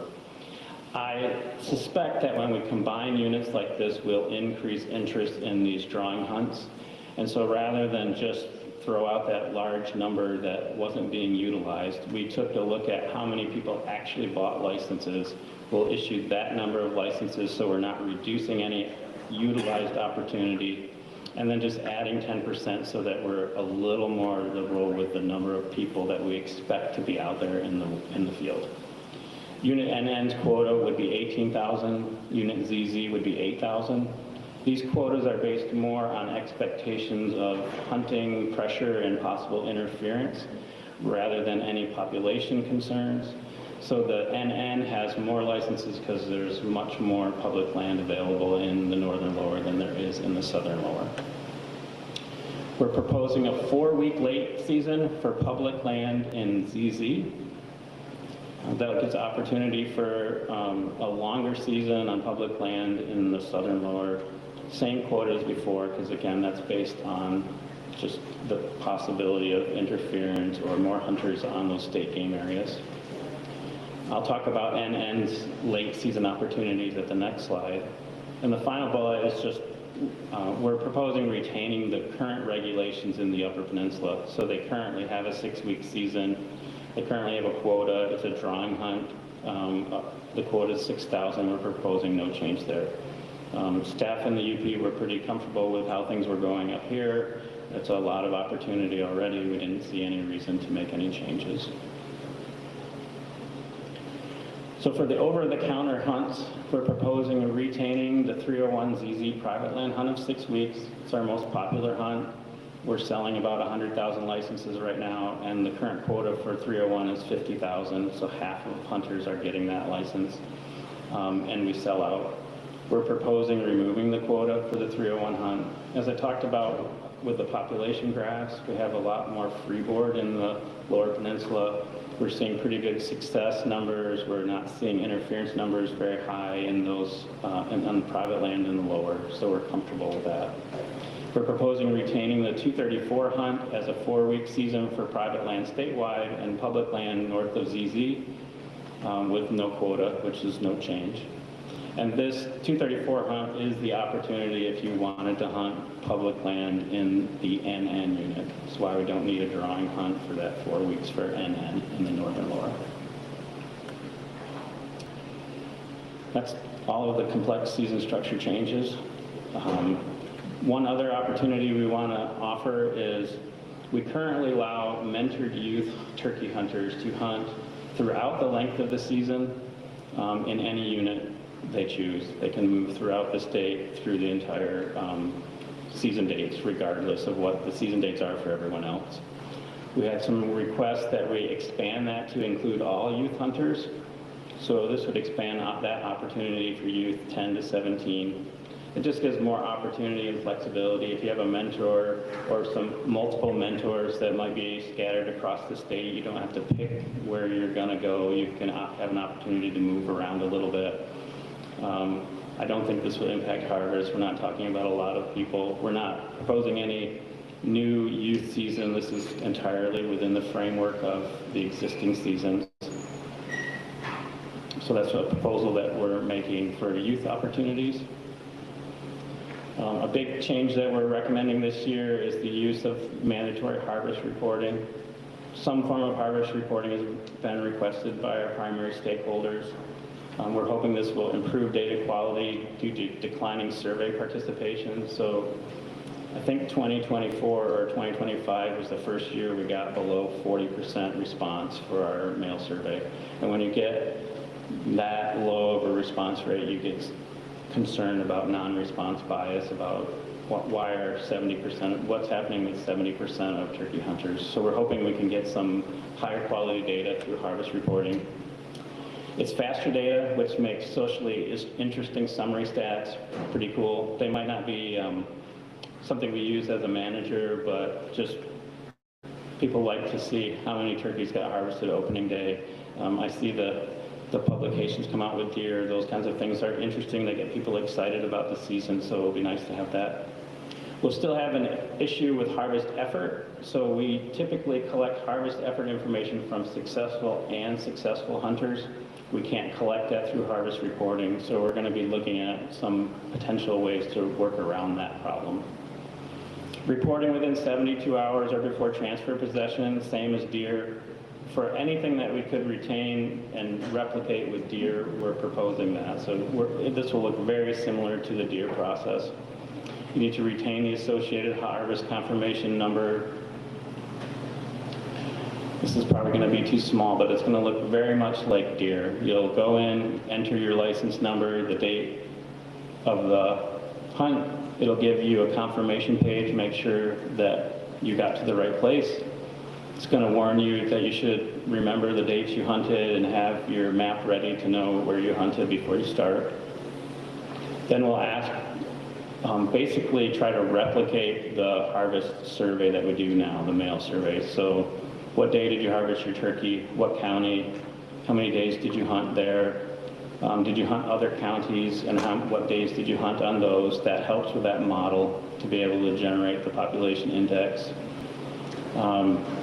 We're going to ask some questions about interference, satisfaction, and success. Those will be random questions, so not everyone will get them, but we'll get a big enough sample to be able to estimate those parameters. And then there will be a map. It's at a township scale, the same as we do with deer, to help give us a little refined harvest location data. I'm hoping that will help address questions about big units. So one of the concerns we have about big units is that you might see a big shift in harvest, and it might have the potential to increase interference. A little bit closer focused location data will help us answer some of those questions. So the support for the changes, the survey results that we talked about earlier and discussions I've had over the last 3 years suggest that hunters are looking for more opportunity and flexibility. Hunters want more time, mostly to find time. We don't find that most hunters increase the number of days they hunt with longer seasons, but they're better able to find time to be able to go out to find those 4 to 7 days to hunt. They're valuing experiences most, flexibility in being able to move around and making their hunt easier, or just having that time to be able to find a place to go. It's unlikely that harvest and success are going to change significantly. As much as hunters want to move around a lot, they're also creatures of habit, so you're going to have a tendency to stay with the places that you historically went. It will be a pretty dramatic simplification of regulations. I think we have 20 plus choices right now between hunt periods and locations, and this would lower it to 4, I believe. Field staff, we had the majority that support, not complete support. So the opposition from some of our field staff was primarily in the southern lower peninsula. They manage small game areas where the potential for interference is high. Their take was sort of if it's not broke, don't fix it. We have high success, satisfaction, low interference in most of those areas, so why change it? The concern there is that you'll get movement to a few of the game areas and it will result in increased interference. I think it's unlikely that you're going to have, since people can move everywhere, that they're all going to move to 1 or 2 units. I do think the first couple of years we'll have some people that see more people than they're used to, but I think that we'll find that in general hunters are looking for that ability to be more flexible, have more opportunities to try. Maybe they have a place where they know in 15 minutes they'll have a turkey and they actually want to look for a place where it might be a little more challenging. With that, give me a hole in their back pocket that they can go back to. We had stakeholder support. MUCC and NWTF have been supportive or lacking policy that says we love it or hate it. There's one exception, and I have a slide on that we'll talk about. But in general, we had pretty good support from NWTF and MUCC on these changes. This is my one slide. So the 2-bird option is something that MUCC currently has policy. Their policy doesn't say mandatory 2-bird bag limit for everybody. It says some kind of ability to take a second bird. This proposal currently is opposed by NWTF. It's opposed by the majority of wildlife DNR field staff. When I looked at what the MSU survey told me about this category, it suggests that flexibility and the opportunity for more time was more valued by spring turkey hunters than that increase in the bag limit. So if we're going to look at becoming more liberal, why not do it with a little bit longer seasons, bigger units, rather than that higher bag limit? I think that's getting us where turkey hunters are telling us they'd like to go. We don't have an opposition to continuing to reevaluate the 2-bird bag limit as we move forward. As we enhance our population data, we may get more comfortable with being more liberal, but we think those big units and some longer season opportunities is enough liberalization in one go. Let's just wait and continue to evaluate on that 2-bird option. So just because that was a ton of stuff. We're proposing season structure changes that reduce turkey management units, that lengthen and standardize season lengths. That's to increase flexibility and opportunity for hunters, simplifying of regulations, and matches the desires of spring turkey hunters. We're proposing harvest reporting. The potential is there for better data. It's desired by the primary stakeholders. And we're proposing that increase in youth opportunities so that all youth 0 to 17 would be able to hunt the full season in any unit.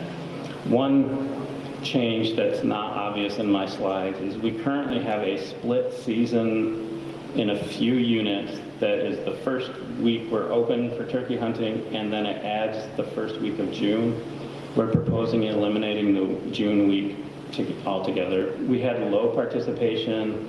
The split season adds a lot of complexity for something that was not highly utilized, so we just thought it made sense to just streamline the regs and eliminate that. And with that, I can take any questions. I'll just add one more thing. I am intending on funding a research project on turkeys this coming year, and that'll be a couple-year study, but I think that will give us a lot of information to make us more comfortable that we know what's going on with the turkey population and help us in the future if we want to look at other options like the 2-bag limit. So just want to let you guys know that we're going to be doing some research to give us more data. Sarah, can you describe what research that will be and how that will work?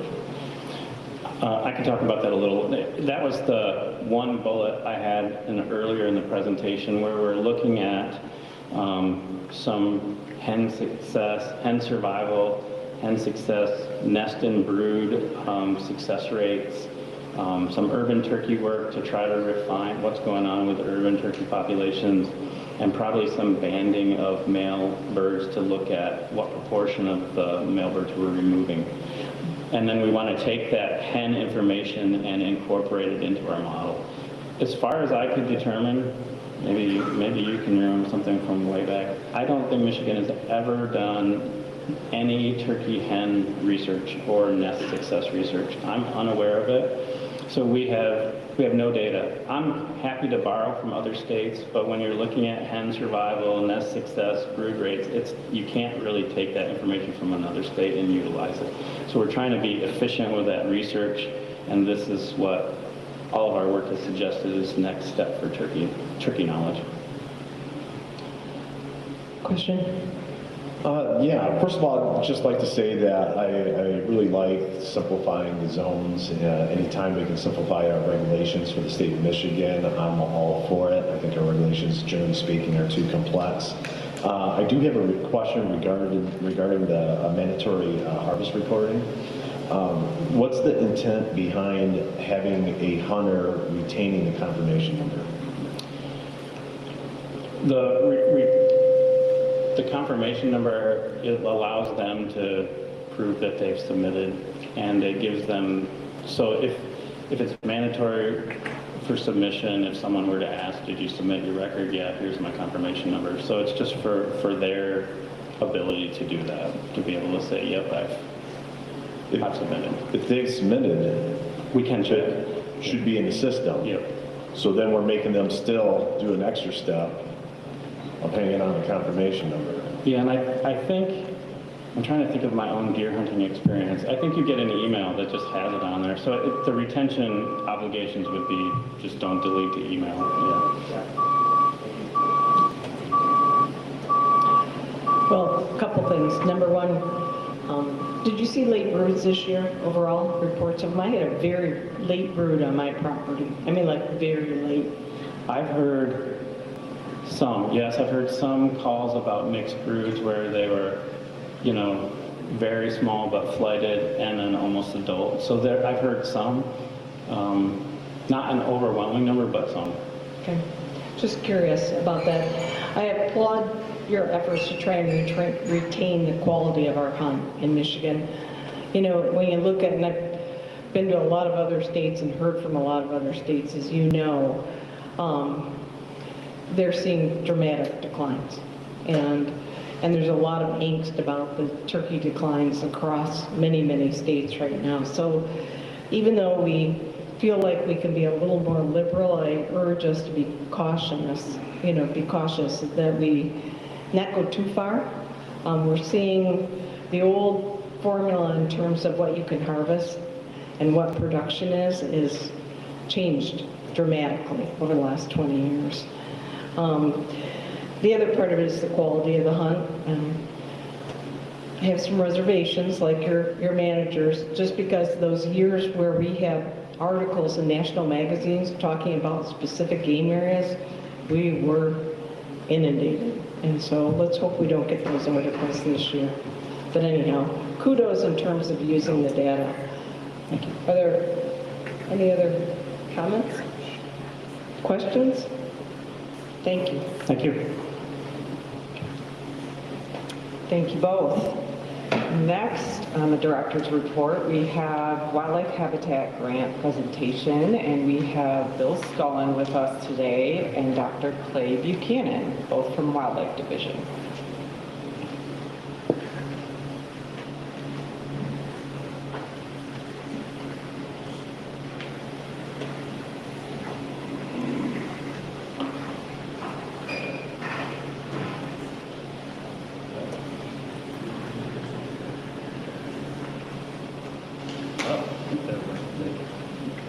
Good morning. Morning. Chairperson. Wednesday Director, sorry. We'll have it. Good morning, Commission. Glad to be here this morning. My name is Bill Scullin. I'm a Field Operations Manager with Wildlife Division in the UP. In my normal job, I supervise 3 of the units in the UP, so half the UP counties for wildlife operations.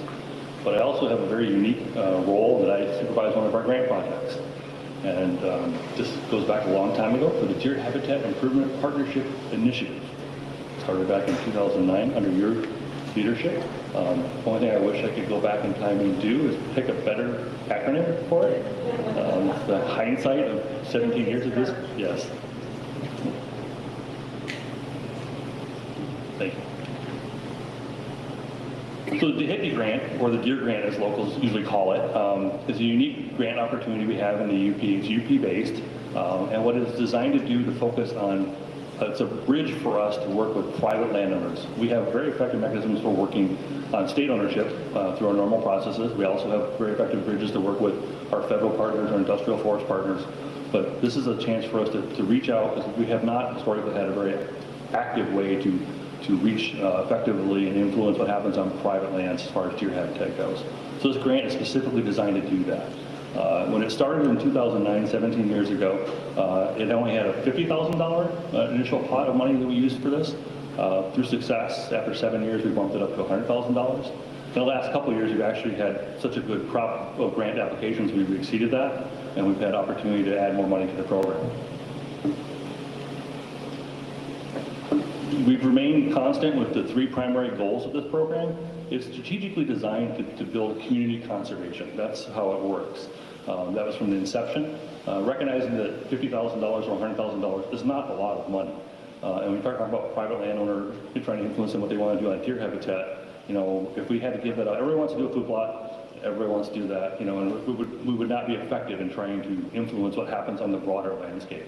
So this is designed to work through collaborations with partnerships with clubs, NGOs, non-governmental organizations, other partners to influence how they manage their lands or third-party lands. Oftentimes we do partnerships where we have a club that sponsors a project happening on a private individual's ownership. Because the way it's designed currently, individual private landowner cannot directly apply. There's certain caveats to all that. And there's a packet in your guides. There's a 16-page long packet that outlines all the rules of the program. This is something we've morphed over the years, of recognizing as we grow this program, how we can make it more effective and have a more impactful scope. So, and one of the things we also do is we try and also make sure that the clubs build into this some way of showcasing the partnership and the accomplishments of the program. So, and they're charged with actually doing that. So that's part of it. As a grant, what we do with them is we give them the funds after they've done the project, but they're supposed to do all the work. We give them guidance, we help shape the projects, we help mentor them through that process so they accomplish positive success. But also it's incumbent upon them to do the work, and part of that is going out there and telling the success they've had. What's unique about this one is it's fairly small scale. The grant's minimum is $2,000, the maximum $15,000. There is a 25% match. Typically that's met through in-kind labor, just administering the grant, doing a lot of the work. Sometimes it's actual materials they provide, or it could be, you know, a contract that they pay for, third-party cooperation. It operates on our state of Michigan fiscal year. This is a single-year program, so it operates on the actual active single state of Michigan fiscal year. So typically our RFP, or request for proposals for grants, goes out in January. 6 weeks later it closes, and by tax day, typically, historically, that's when we notify them whether they've been successful or not. So they get good news on tax day, or they get bad news on tax day. We've been fortunate over the years. We've worked with a lot of different partners, and many of them repeat. So we have very few that we actually are not successful with, and oftentimes we're able to mentor them so the following years they can apply again and be successful. It's a competitive process. And what's unique about this grant program, and we've fought to maintain this, it's designed to be quote-unquote napkin simple. This is not a digital program. This is, you write it out on paper and send it in. Because most of our partners we're working with don't have professional grant writers on staff. So it's designed for them to be able to participate in this kind of program. So it's been very successful in that regards. As I mentioned before, we focused on community conservation, and part of that is how we reach out through the partners we work with. So it's sportsperson clubs, they have to have a conservation mission. So it can be everything from we've had groups that were like the local ladies chapter that did beautification in the city, but they also want to do a deer habitat project in part of the township property, and that worked out well. So it's a broad spectrum of people we work with, and we work with NGOs, as I mentioned before, many NGOs, statewide or local, land conservations. We also work with people who've added these dynamics over the years, Commercial Forest Act or Qualified Forest Act enrolled, and we have like a 400-acre minimum, because Again, it's that threshold of how much money we have, and we're trying to be as influential with that amount of money we have as possible. Conservation districts, we do a lot of projects with conservation districts. I've probably talked to conservation districts more than anyone in the Wildlife Division in the UP. So we partner with them a lot, and the cool thing about conservation district projects is oftentimes they partner with a whole breadth of individuals. Anywhere from 20 to 50 or 60 landowners, they're working as part of how they allocate the projects, but are usually typically tree planting projects. So the influence and the scope is pretty impactful. And they put up a little sign on these projects, and what we found over the years is that these things it's the seed money, in essence. So these people get influenced on conservation practices, they opens the door to them, and then they come back year after year, or it grows, the project itself will grow locally. Additional landowners find out about it, they want to participate. Oftentimes these things take over on their own, and it's really neat to see it grow over time. We also work with our commercial forest industrial partners. So we've done a lot of projects with Lime, Mead, Plum Creek, all these different companies, AFM. So a lot of projects over the years on their ownerships as well. We focus on deer habitat. Obviously the benefit here is to improve deer habitat. So that could be either summer range and or winter range. And in the packet, you'll see that guide provides a lot of operational details of what we're looking for, what are suitable projects, what are desirable projects. It's based on resource needs. So we're trying to make sure we tailor our project to something that's needed in the local area. We also encourage applying individuals to reach out to their local biologists to talk to those folks and see what is the actual need in that individual given area so that we can make sure that it's as successful as possible. And these things run the gamut from doing long life conifer work in DWC's deer wintering complex restoration, hard mass planting in areas impacted by beach bark disease, soft mass plantings, wildlife openings, spring breakout areas in particular. We spend a lot of time working on spring breakout areas. Those areas where when deer come out of the winter range, those areas are the first that open up in the springtime, and we put natural forage there, and those deer can have a chance to rebuild themselves if they recover from winter. There are 5 proposals that we look at, how we select proposals. We have a team that goes through and does this, and it's an interdisciplinary team. So we have a biologist, we have a forester, we have a communication specialist, and myself that look at these. And in the past, we've also had commission involvement directly. Commissioner Richardson's here, and Commissioner Richardson, in the early on days of this, helped us build this program, and he was heavily engaged in reviewing proposals as well. But we look at make sure that the group that's applying can actually do the work. This actually makes sense. We don't require public access, but we look at, this is sports person's money we're using. This is based on drip funding. So we want to make sure that there's some measure of benefit from the public to this. So if this is behind gates and it's miles removed from any public access, it won't score as competitively as something that is surrounded by state land perhaps, or even open to the public. Obviously that's the best circumstance.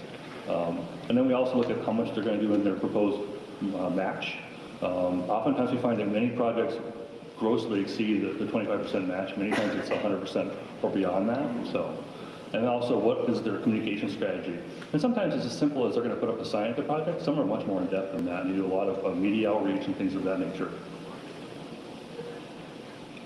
To date, we've done 162 different projects across the UP. Every county in the UP, literally thousands of acres have been impacted. Hundreds of landowners, as I mentioned before. It's interesting as I travel across the UP, you see these little deer habitat signs in somebody's camp or some little farm property, whatever. So there's a broad scope of reach. We've spent over almost $1.3 million of drip funds in 17 years to do this kind of work. The match from partners is at least close to $1 million in match. So the scope of these projects has been amplified by that match.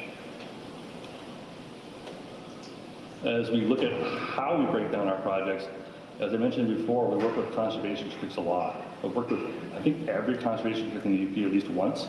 And we've done 57 different projects with conservation districts. 74 projects with sports tourism clubs. And that's a broad spectrum. And there are many of those people present in this room today.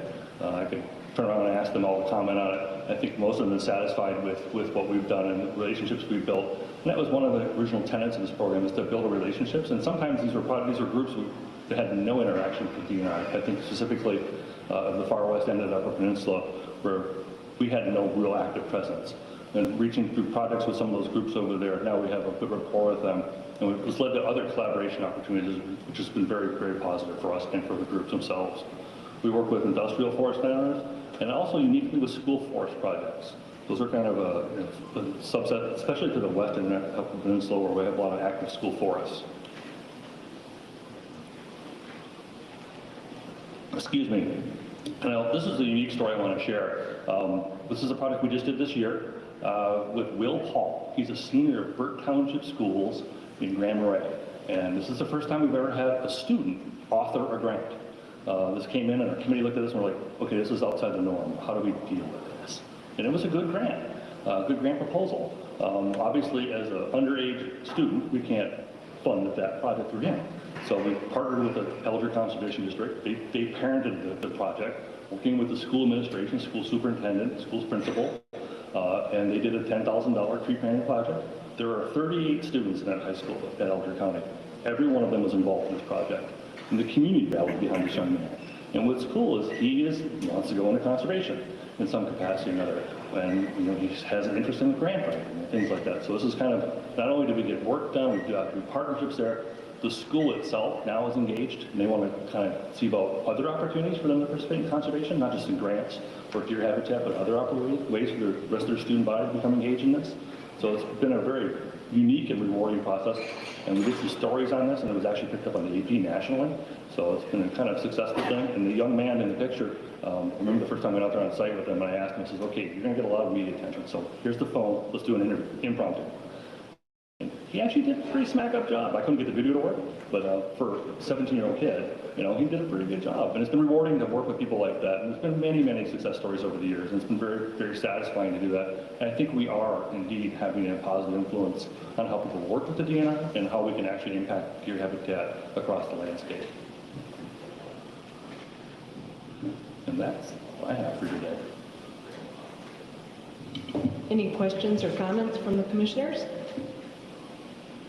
I'd just like to applaud all the groups that participate in this program with the department for their work. And J.R. Richardson, who you mentioned before, and I saw him sitting on the side, but I think he got up. But anyhow, he was very instrumental, so thank you. Great partnership. It's been fun.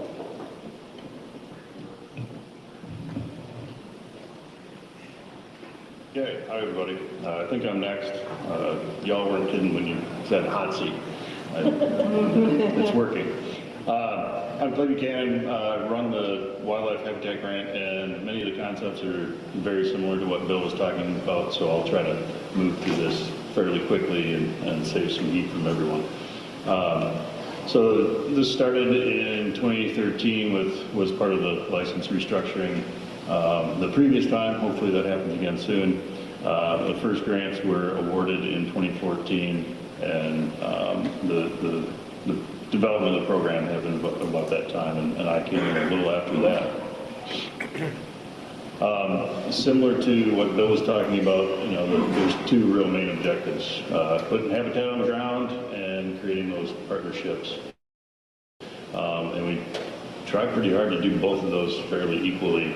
And spreading, both habitat for many species, but also really building up the network of partners across the state. And I'll talk a little bit about that in a study that we conducted with MSU. There is a fairly significant process to this. It's a larger grant. The minimum currently is $50,000. For multiple years it was $15,000. So these were looking for larger projects. So there's an online application which runs through our My MI grant system that Dan Lord's shop helps to run. And we have a fairly rigorous application, lots of kind of rules and regulations that go along with it, because we are trying to responsibly spend game fish dollars and get it out in the landscape and create those partners. Similar, there's a scoring rubric that we go through. There's department and division approval that has to run through, and then we go through a big grant award and execute agreement with the successful partner. These are the scoring criteria, basically. They vary a little bit annually, but this is the main idea. Looking for habitat, which is our GPS goal. 2, how long do these benefits last? We want things to stay on the landscape. Trees and things like that last for years are something that we promote. Are we spending the money appropriately? How large the ecological benefits are these? Are we touching many species, many acres per project? We like to have good quality applications, and that tends to show up later on when you're doing the project. The quality applications usually end up being the ones that get done well and get something on the landscape that we are promoting. And again, building partnerships, are they bringing partners to the table in the application? Are those people bringing money or resources to the project? And we score in the same fashion with a panel of folks. So currently we're at about 12 years of this program with 168 projects completed, 12.5 million given out state funds, with approximately 5 million in matching funds coming in through these projects. And this is an example of Turkey Federation work on camp railing with the military, and it was a great partnership. Many acres, many hundreds of acres improved, and they're still using some of those plots that are still on the landscape. So this is the kind of coverage of the acres that we have improved, restored over the last 12 years. 26,000 total acres, and I will say that number is increasing basically daily as we get our annual reports in from folks. So that's a low ball at the moment, but a little over 5,000 acres on private land, again a little over 5,000 acres on public land that's non-state, something like Forest Service or school forest, those kind of types of things are what we're talking about there. And then we've done a lot of work on state forest lands and state game areas, the 15,500 acres of land restored on state lands. So that's, I think, a pretty good testament. It's roughly about $350 an acre for the work that we've done, which is, I'd say, pretty good for especially the way costs are for seed, for those types of things these days. We've hit a pretty good bar, I think, with the cost per acre. So I know it's been mentioned a couple times about UP and maybe not getting the same amount of applications or opportunity. So I just wanted to throw a slide in there that on average we've received about 5 to 6 applications a year from the UP. We've funded roughly half of those over the year, and that's actually slightly above what we've funded as far as percentage-wise for the rest of the state. So UP's a little bit higher, about 45% of the applications we get in, we fund, and has received about $2 million of that $12 million. This year, there's a large project in the East UP that's a $200,000 project that we fund in the UP. And there's a couple examples there. The one is with Hiawatha Club, Sportsman's Club, doing some planting of cedar. And there's the fence that, you don't see the cedar yet because, we have to fence it off first so that the deer don't eat it while it's in the, very young stage. So just one of the examples from the UP. I mentioned earlier a little bit a study we worked with a grad student at MSU and looked at, we know we're getting acres on the ground. That's semi-easy to measure. But are we having some impacts on the social network, the conservation network that, is kind of the second goal of this program? And really what they found was that it did strengthen networks. There were more partners brought to the table because of this, or because of the grant program, and it also increased the funding that those partners got. So as they received funding, they were able to get more funding from elsewhere to continue conservation projects and expand the footprint and the partnerships they have going for that. Success breeds success, right? And that's kind of what we're learning from this, is this money does promote them to move on build that kind of capacity and the network that goes along with this work. So I thought that was fairly supportive of this program. And just to end up here, just a few examples of the types of work that are getting done on the landscape annually. These are different projects, but both by the National Wild Turkey Federation, some very large, fairly large grassland work on the left of the screen, and then some oak savanna work on the right. And like I said, those are completed projects, but there's also some ongoing projects that are very similar to those. Here on Pines has been a partner several times with this grant, and they do a number of things from restoring some of the well pads that are abandoned in Pigeon River country to prescribed fire like this picture here. This is kind of the, I'd say, aftermath, but you know, you can see the green shoots coming up fairly recently after a prescribed fire in this area. And then you see elk coming there pretty quick after that too. So.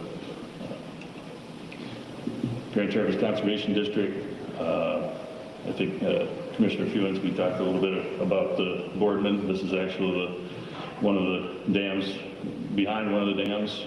This grant didn't support the dam taking out, but we supported the restoration of the floodplain behind it, and this is one of the pictures. I wish it was green, but that wasn't when I was there. So, you know, again, a really great partnership that builds up that floodplain. And then finally, one from the UP. This is a GEM site, and there's some folks walking down one of the walking trails that we planted. There's also a bunch of openings and early successional work done in this area. So just a few examples, and with that, I think I'll stop talking and ask for any questions. Commissioners, any questions or comments? Quick question, what's the average length of maybe restoring, or how long does that last? Short range is, what's the? Yeah, so if you guys didn't hear that, what's the average range of how long some of this work lasts? And it really depends on what you're doing. You know, so we have done food plots, you know, that's an annual thing. Right, so you have to go back, and sometimes we will pay for multiple years, but most of the time that's on that landowner to cover that, or you know, partner. Whereas like those native grasslands, you know, that's talking more of tens of years, and that's kind of the part of that scoring that I talked about in the beginning. We look at, you know, is this going to last a while? Like, what is our, you know, basically our cost benefit analysis of you know, we're putting a lot of money into this. Are we going to see this down the road? If you plant trees, you know, this is a decades-long investment, and you know, we try to promote those longer-term investments. Yep.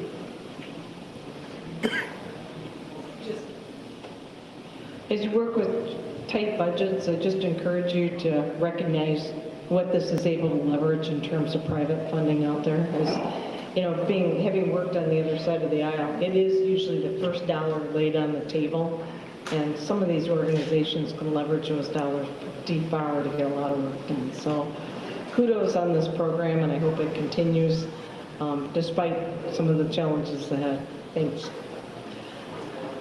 All right, commissioners, I think we're going to take about a 30-minute break after this next presentation for our lunch. So just I encourage folks to probably get a chance to go outside during that 30-minute break and cool off a bit. The sunshine is a blessing and a curse today. All right, next on the director's report, moose survey results, we have Chad Stewart here, Wildlife Division. He's making his way up.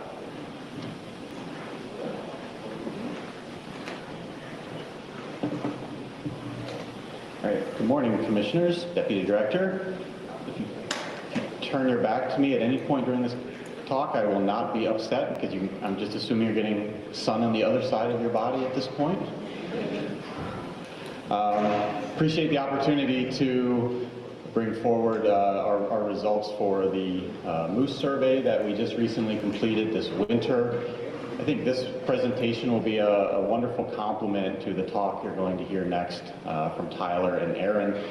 Hopefully it really illustrates some of the challenges that we've experienced over time with this moose survey in terms of extrapolating the understanding of moose across a broad peninsula-wide sense with our population while we've been conducting the survey in a core area. I want to also recognize Dr. Tyler Petrulia and Caleb Ecklaw for their efforts for this survey. This is a significant undertaking that our UP staff does throughout this January period. Their efforts really should not go unnoticed. There's a lot of work that's put into this. They are certainly sort of the coordinators of it, and there's a lot of UP staff that also participate in as well, and I also wanted to recognize their efforts as well throughout this effort. So what you'll see here is an old historical map of the Upper Peninsula. It doesn't show up really well in the green, but the UP outline is there. And what you're seeing is our early understanding of where moose really existed throughout the Upper Peninsula. We've got that core area where the moose drop or the moose lift occurred in 1985 and 1987. It's about 1,400 square miles, just sort of in the north-central, northwest there of the Upper Peninsula. And then we've got the 1,200 square miles over in the eastern part of the peninsula that we had sort of outlined and identified, where we knew that we had higher densities of moose, not nearly what we had in the core release area, but we had numbers there. And then obviously we knew that moose existed elsewhere throughout the peninsula, but we identified those two initial areas as our prime moose range areas. And I want you to just sort of keep in mind those general locations in the that core drop area in the east as we go through, because I'll have some additional maps supporting some newer information. Our survey was conducted biennially, so every 2 years. It's done through a fixed-wing aircraft over the core moose range, so that westernmost highlighted area on the previous map. And it's not as simple as just flying over and counting moose. We've got a siteability model that's been developed. It's used over a stratified sample between high-density and low-density transects. We also try to construct a sex and age classification as well throughout this survey. And just as a fun little game, we put up a couple of images here of moose, three images of moose taken from our survey, and seeing if you can just get a quick understanding of how many moose you see throughout these three pictures. And I'll just start to go through it. Most everybody sees these two right away. When you have a 1,000-pound animal that's dark and on white snow and out in the open, they're pretty difficult to miss. So most people are going to pick those animals up. If you've got a fairly keen eye, you probably see these two here bedded, where there's a little bit more vegetation obstructing them, but they still stand out pretty well. And if you have a really good eye, you probably picked up this bull that's bedded down here under this pine tree. So if you've got 5 estimates, if you guess the number of close to 5, you were close. There is one animal in here that's a little bit harder to see, but you can still see that there's kind of a glob there, and a glob of brown that would identify what that animal is. So if you guess 6, you're almost close. There's still one there behind that pine tree. So we've got 2, 4, 5, 6, 7 now that we've identified. And if you've got 7, I wanted to congratulate you because you were almost close. There's one actually hiding back here as well. So you can see where really they can be completely obstructed based on the vegetation that they're in. And this is certainly a best case scenario in many cases. You get in much more dense conifer stands, they become much more hidden. So that's why we need to have an estimate with a siteability, because not only the number of moose can impact the observer's ability to detect them, but the type of cover class that they're in as well. So these are the different survey transects over our core area that are flown throughout the course of the survey. The darker transects you see are what we call our high-density plots, and then we've got our yellow ones are low-density plots. So we do a pre-flight to determine where the classification is, and obviously this information goes into the siteability model as well as the habitat type when a moose are detected.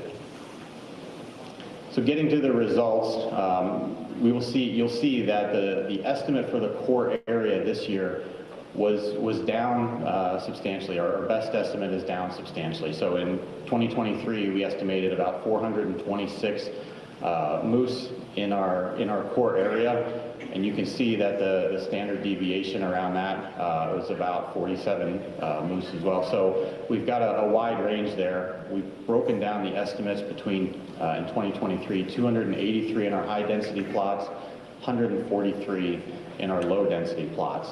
Our numbers for this year are lower. We have 300 moose estimated, and again, you see the standard deviation there of plus or minus about 29.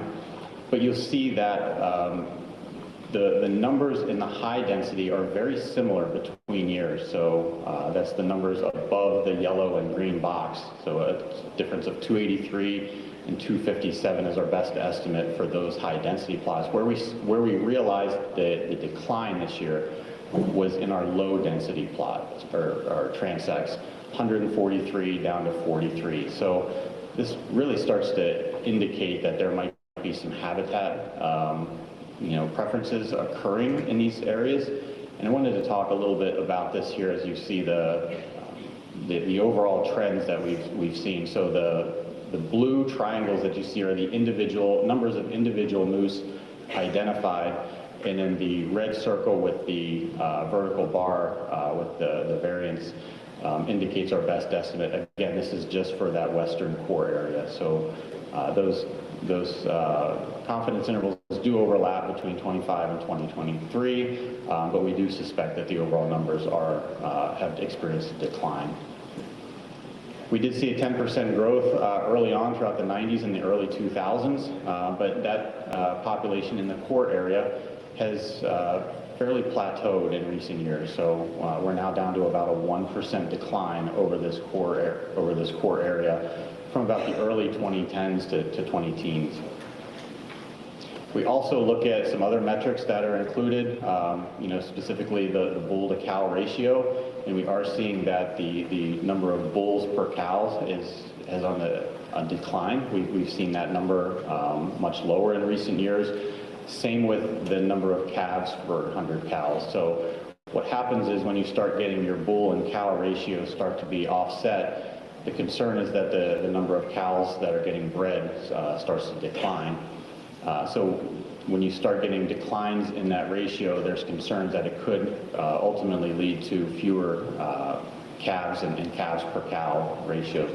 As you can see, we also have a percent calves and a percent twinning rate that we monitor as well. I believe Tyler or Aaron is going to be talking about this with the next presentation, but moving forward, some of the limitations that we see with our moose population is, in our current survey, is what do the current numbers mean?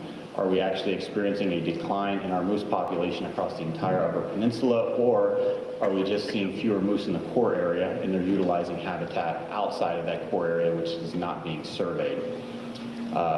Tyler was very instrumental in putting together a pretty comprehensive UP-wide camera survey. It's for initial wolf abundance, but that's obviously relevant for some other species as well. You can start to see a heat map emerge for the over 5,900 moose pictures that we've captured to date so far.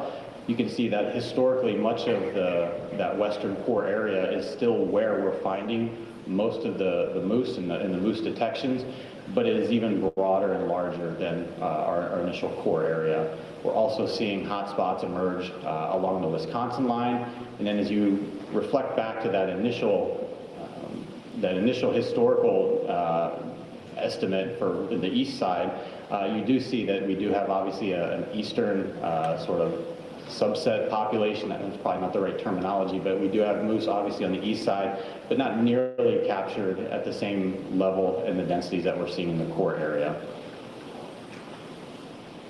And then the other thing we did is we looked historically at the shift in where moose are being identified historically in our core. So going back to 2009, where we're seeing moose, the darker highlighted transects represent the more moose being detected in those areas. You start to see patterns emerge and shifts occur in where moose are being distributed within our core survey area.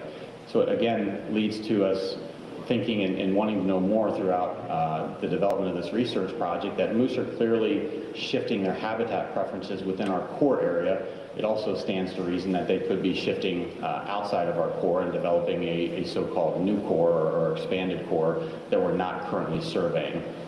All of this is leading to I think the really exciting presentation that Tyler and Aaron will give, that we're going to have a lot more information that's a lot more broadly based than what our current survey is able to tell us. So in summary, our core moose estimate declined from 2025. We estimated a best estimate of 300 moose, and that's down from 426 in 2023. Those declines were primarily realized in our low-density transects within that core area. But moose distribution in Michigan is broader than our current survey allows, and that moose distribution within the core has changed over time. So it's very possible that that moose distribution is changing to outside the core as well. So whether this is a realized decline in the moose population or a sort of a redistribution of the population on the landscape is something we're wanting to find out, and I think this research project will be instrumental in helping understand that. And then again, the current research is really going to be incredibly important, I think, for understanding and contributing to more information about moose population dynamics over these coming years. So with that, I will try to take any questions if anyone has any. So you mentioned that you believe that the moose are moving from one habitat type to another. Can you describe what they're moving from and what they're moving to as far as a habitat type? It's a great question, Commissioner. I cannot personally talk about that. I'm just saying as habitat shifts over time, their preferences may follow as well. So the moose are telling us where the better habitat is by their presence or absence.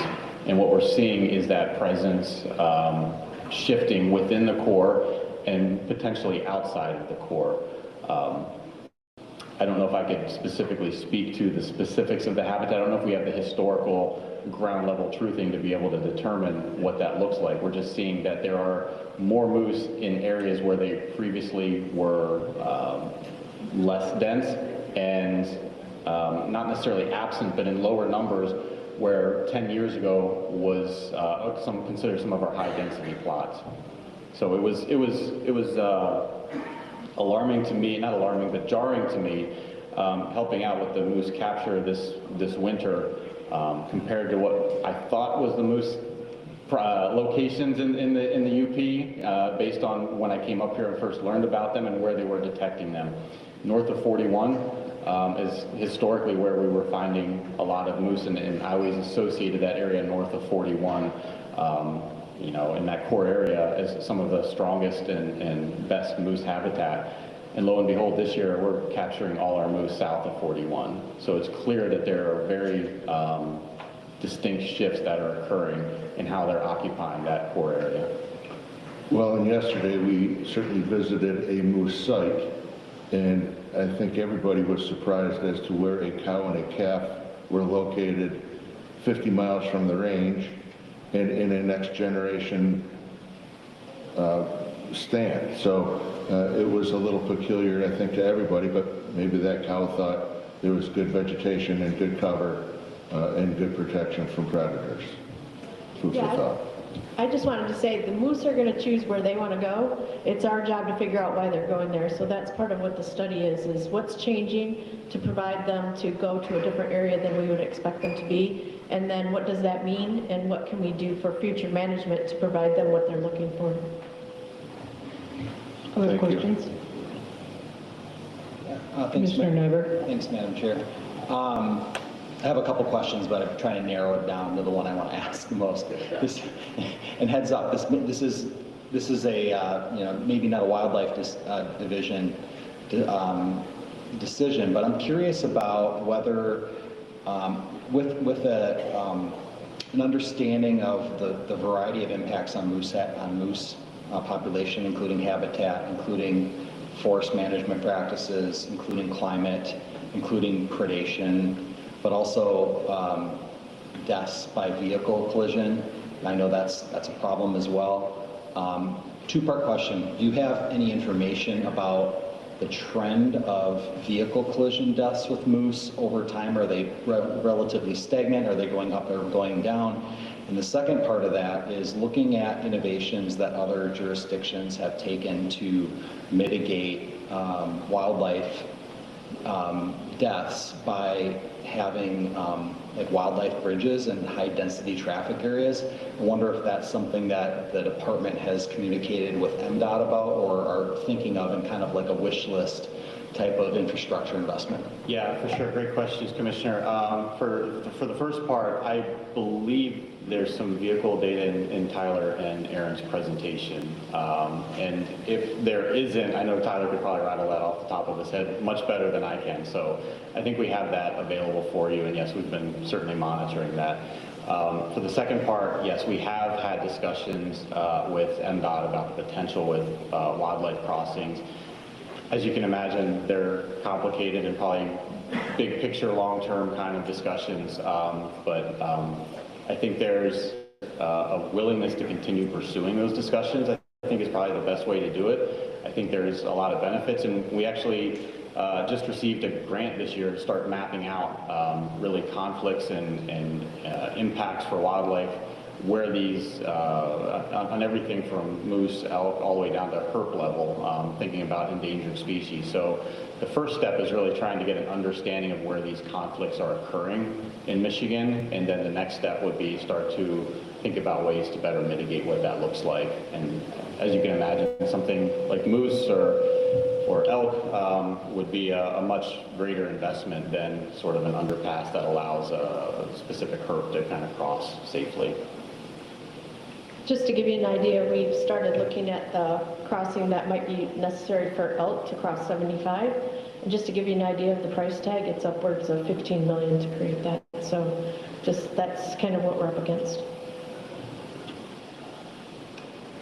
Yeah, thank you. The nature of my question is just having been in Alberta and British Columbia last winter and seeing those firsthand, and then looking into the efficacy of them, and there's some really interesting data from those provinces on the efficacy of those passes and helping to mitigate vehicle collisions, which obviously is a safety issue as much as it is a conservation issue. So that's great to hear you're talking, and I'm curious to monitor that as the discussions continue.